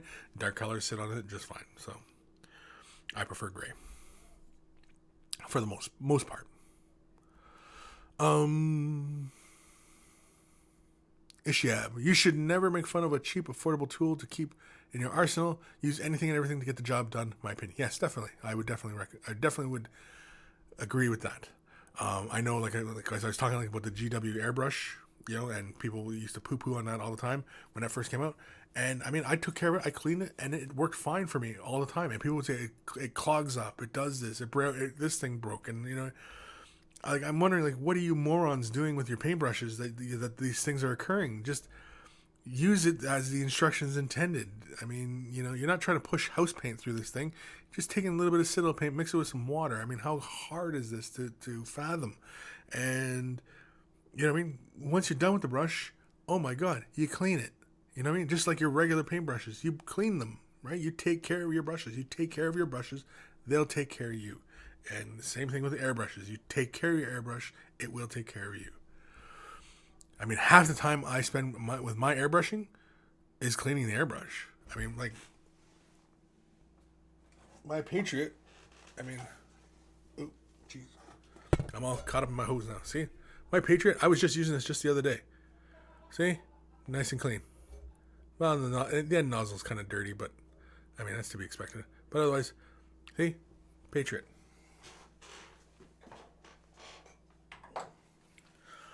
All you gotta do is keep it clean. Ronnie, 148 brush rant. Oh crap! We don't even have a title for the show. We need a title for the show, kids. Because Ronnie was going on about a brush rant. Lazy Monkey 113 Brightway Prime Gray. Brightway Prime Gray. No, because the way I always say it is, if you want it bright, you prime it white, right? That's usually just to help the newer people when, like, because a lot of times newer people always prime in black, and then they want they're priming in black, and then they want to do Imperial Fists. Well, you made your job a lot harder by doing that. So, yeah. Jim McFall, Kris, how long do you let primer cure before painting? Oh, not long at all. A few minutes. If you're going through like a good priming session, then yeah, let it sit for 20 minutes or so like that, and then you can jump in and start painting. Really, I guess it all depends on what kind of primer you're using. I mean, sometimes primer does seem like it does take a little while to dry. Why that is, I don't know. It could be ambient humidity, room factors, stuff like that. Basically humidity.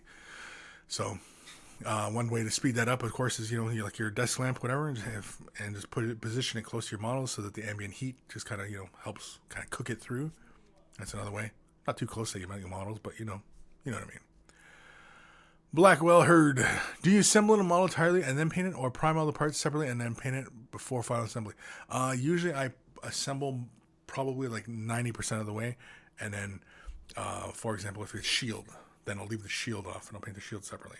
Or, an arm that's like right in front of a detail, and then usually paint that separately, and something along those lines. Usually though, everything is built up and then painted. But a lot of times, you get some models, like for example Space Marines, you can pretty much paint those, build those all the way up and then paint them. Although some people will leave like the bolt guns off so they can get to like the chest details and then put the bolt gun on. If you want to go that route, go right ahead. But otherwise, yeah, it's usually the way I go is I build all the way up. McWhiskey, going limp with Giger. No. Dr. Santos, need other pills to keep it up. Saba Zerez. Kris's catchphrases.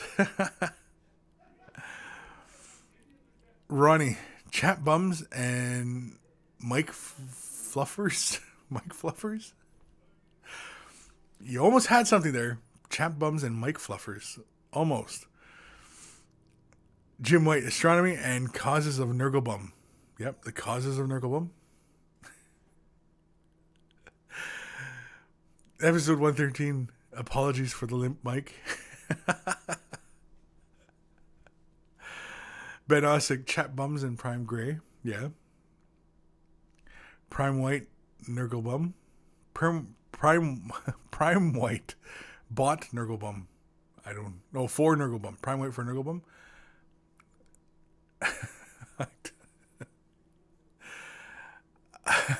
I don't know. Steve McDemon at Dribble Farm. I use Barmix 1. Love it. It's quiet because it has an air tank. It's quiet most of the time. Yeah.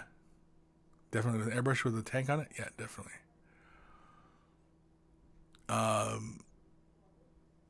To get one of the Dribble Farm, to get a compressor that has the tanks on them, some of them can get kind of pricey, so just be aware of that. But definitely it is the way to go, because I found that compressors that ran straight from the motor, you kind of get like this stutter in the air. It's like, you know what I mean? Now it's not very noticeable. It's not going to really affect you unless, of course, you're doing like fine line type stuff. But with a tank, you get a consistent pressure out of the tank, and so you get a far smoother flow of air and paint out of the brush. But anyway. Salvas Rez, something paint.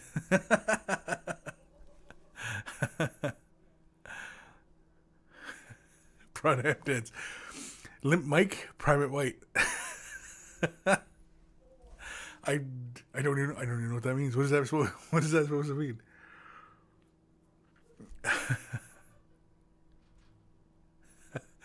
Ronnie, episode 130. Always Prime Gray, except for Gray, then Prime Gray. What? Always Prime Gray, except for Gray, then Prime Gray. Oh man. Oh come on. We need a name. We can't end the Steve McDemon. Insert title here. You know what? I like that right there. Because we can't think of a good name that doesn't, take it a little too far for, for people's sensitivities. Can we use that? Can we use those bars? We can use those bars. Yeah, there we go. Insert title here. That's probably one of the most apt titles for this show ever.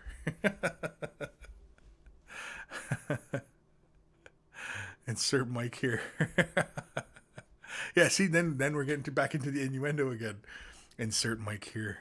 Insert it here. Stick it here. The People's Primer. All right, let's do another email. This is from Captain Random. Captain Random. Isn't he here today? I think Captain Random's here today, isn't he? Anyway, Captain Random.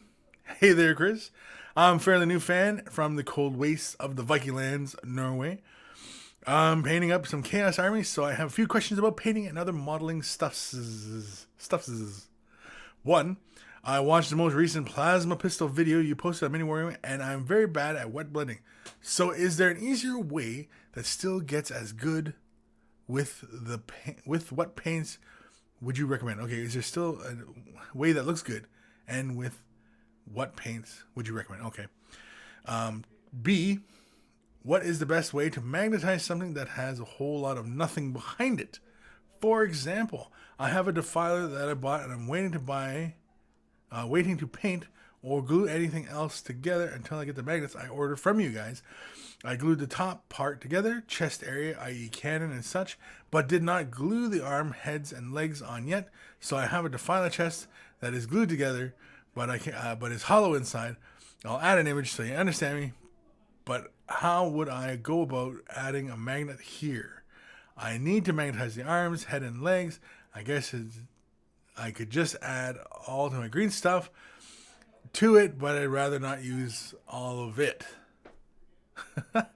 Could some blood for the blood god and some... Wait, what? 1 and 2, could I have some blood for the blood god and skulls for the skull throne, please? Kind regards, Matthias M. Captain Random. P.S. I gotta PS you a bit. What? Images are taken with my phone. The focus does whatever it wants to. PS. I am never happy with how it turns out, and the camera makes it look even worse. PS. Could you give me some tips on which I should get? I got a few GW paints. I can't even speak anymore. Got all the sets, base layer and dry, plus a few that is in the Crimson Slaughter, aka some kind of Sotek, whatchamacallit, and a thingamajigga fur brownie thing, and some sort of colored paint. PS. I'll stop PSing now. PS. Okay, last time now.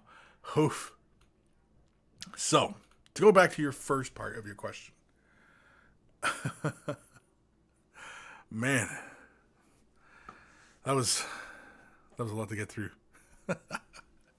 Okay, so he watched the recent video on the plasma pistol, and the plasma pistol I believe was on YouTube. I believe that video went up on YouTube, and he wants to know how to do that wet blending. An easier way to do that. Now, an easy way to do wet blending, okay, is Ronnie, I like that idea too. Insert innuendo here. Damn it! Oh, I might have to change that. Is to get acrylic retardant. That'll slow the drying time of the paint and will allow you to play with the paint and get that color blend and as good as you can get it.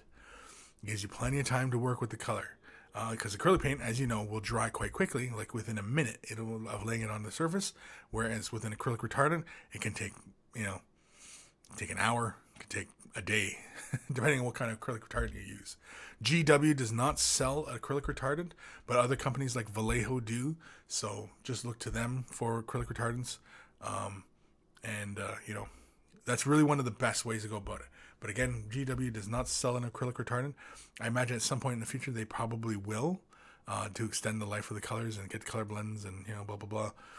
But that's really one of the easiest ways to get blends like that and to practice wet blending. Really, sometimes I still use retardant just because it's just a lot easier. Just a lot easier, especially when getting into some small nooks and crannies. You want to get some blends going on. Yeah, it's easier just to use retardant because that way you're not rushed. And also when you are using retardants on a model, sometimes you get busy. Mom wants you to take out the garbage, or you got to go feed the baby, or something like that, right? And you got to go do that. Well, when you use retardants, it actually is not such a bad thing because again, you can step away from the model, set it aside, go take care of life, come back, and the model is still pretty much wet, and you can keep working with it. Usually, just one of the plus sides of using a retardant. For B, magnetizing. Now he has a picture of the area. Now, magnetizing the hollow area in here. So he wants to magnetize out the cannon, right? And that one is kind of tough. because either you are magnetizing the shield onto the edges, or you're in behind the cannon and you're magnetizing in. But even magnetizing, like, say, the shoulder joint into the thing, or even the head into the thing, you're kind of looking towards magnetizing, like, the lip, like putting a magnet inside the edge here, and so that when it comes in, clicks into place, and heck, you can even position them in such a way that they lock into only one position, and so that the arm is up or whatever. Another way, if you didn't want to use green stuff or anything like that, you could, and I don't know if you glued the two halves together or not, but if you had plastic card, and you could wall it up with plastic card, and then have a hole there for the magnet, and then back it with a little bit of green stuff, so for strength. I don't know how strong that would be, but again, could be something to give a shot. Yeah.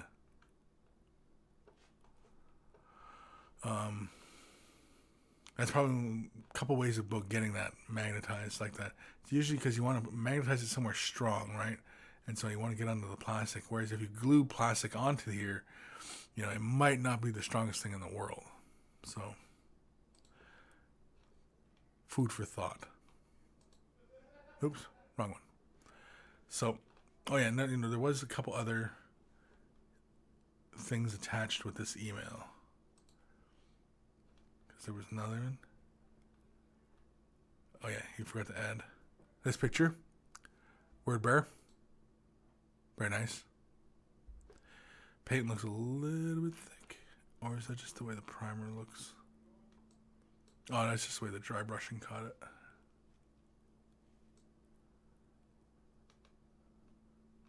it. Lava base, very cool.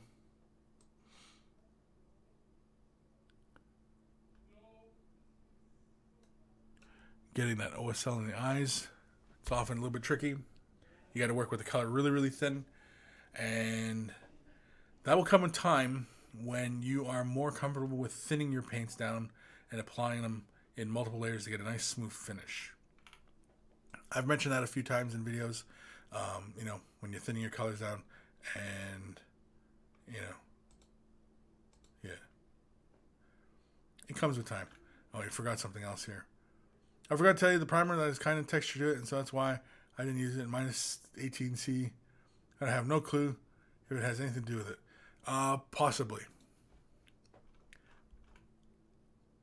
Just kind of get that chunky kind of look on your models, when you're priming them. Again, as I mentioned before, laying too much primer also is not a good thing as well. So, yeah, but thank you for the email, Captain Random. Send more in, and yeah, send more of your progress, whatever. If you need a hand, I'm always here. Well, not always, but usually, typically, kinda. What time we at? Holy crap, we are done. We're done for the day. John Gore, retarder is so awesome. Use it all the time. Yeah, exactly. And it's a great way to get your color blends, and and even airbrushing. You have retardants for airbrushing as well, and you use it in there. Again, it just helps with the blends. Helps the drawing time. Good stuff. Nothing wrong with it. It's not like it's not like training wheels or anything like that. It's just another tool to use when you're painting. That's all it is. Ben Osick, I don't really feel like retardant is necessary, but then again, I'm a painting scrub who doesn't even use a palette when I paint. Well, you need a palette, Ben. Ben, you need a palette. My gosh, man. Palette. First and foremost, palette. Or wet palette. My gosh. Otherwise, I'll go off on another tangent. Marcelo. He could use the bits of sprues on the inside to make a structure for the magnets. Yeah, that's a good idea. Yeah, or even, even just borrowing off Marcel's idea. Like take a bit of sprue and just create like, a framework on the inside. And so that you can drill into that plastic and put the magnet in there and have that inside there. And it's just like a framework and you just got to glue it inside. That's an excellent idea, Marcelo Despot. M. Despot. Excellent idea. Use sprue and create like a framework inside the structure of the chest so you can put those magnets in there. Excellent idea. That's an excellent idea.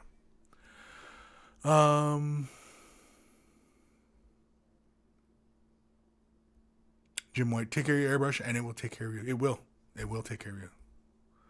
Make Whiskey, I'm getting emails from Patreon. I don't recall doing anything that would give them my email. I don't know. You've been setting up a Patreon account?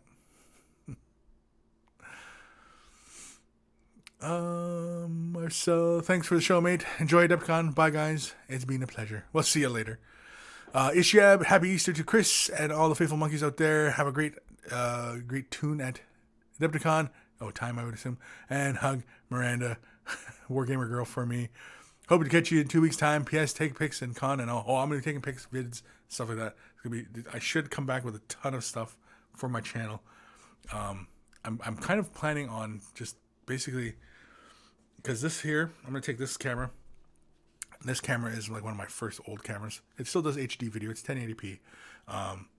And basically this is going to be on my little notebook camera. So basically anything of noteworthy, kind of quick, and I can kind of just whip this guy out and just kind of film and stuff like that. And probably the journey there and back, I'll probably record on this guy.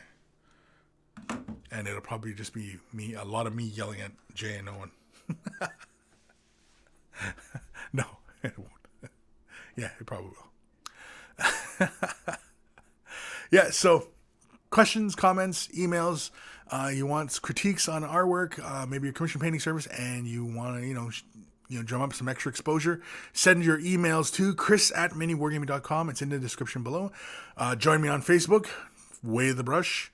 If you want to keep the conversation running there as well, again, you can post whatever, ask whatever questions, and of course the monkeys are always there to offer their advice as well. Just like today, a lot of the monkeys had some really great advice to help everybody, and really that's what this show is about. It's about helping people. It's people helping people. It's not just about me. Really, the show is all about you guys and, all the great stuff that we can do together and become great painters together. If that's what we want to do. Or otherwise, we just want to hang out and laugh. Which, of course, is just as fun, too, right? Way of the Brush t-shirts help me out, help the cause out, and, of course, make you look nice and manly. And so, take care of your brushes. They'll take care of you. And I will see you guys the week following, because there's going to be no Way of the Brush this coming weekend with the 2nd or 3rd of April, because I'll be in Chicago at Adepticon. And if you're going to Adepticon, feel free to, say, hey, Kris, how's it going? And feel free to ask me whatever, talk, whatever. We'll sit down, have some laughs. And, yeah, of course, I might be spending a lot of my time at the pub. Who knows? But either way, it's going to be a lot of fun. And, yeah, there's going to be a bunch of other YouTubers there. I'm going with Jay and Owen, and I'm sure a lot of you guys already know Jay and Owen. And, yeah, it's going to be fun. It's going to be good times for all. It's like Christmas time in spring. I don't know. I'm out of here. Guys, go enjoy the rest of your weekend. Happy Easter. And, don't get sick on too many chocolate eggs or any of the other crap.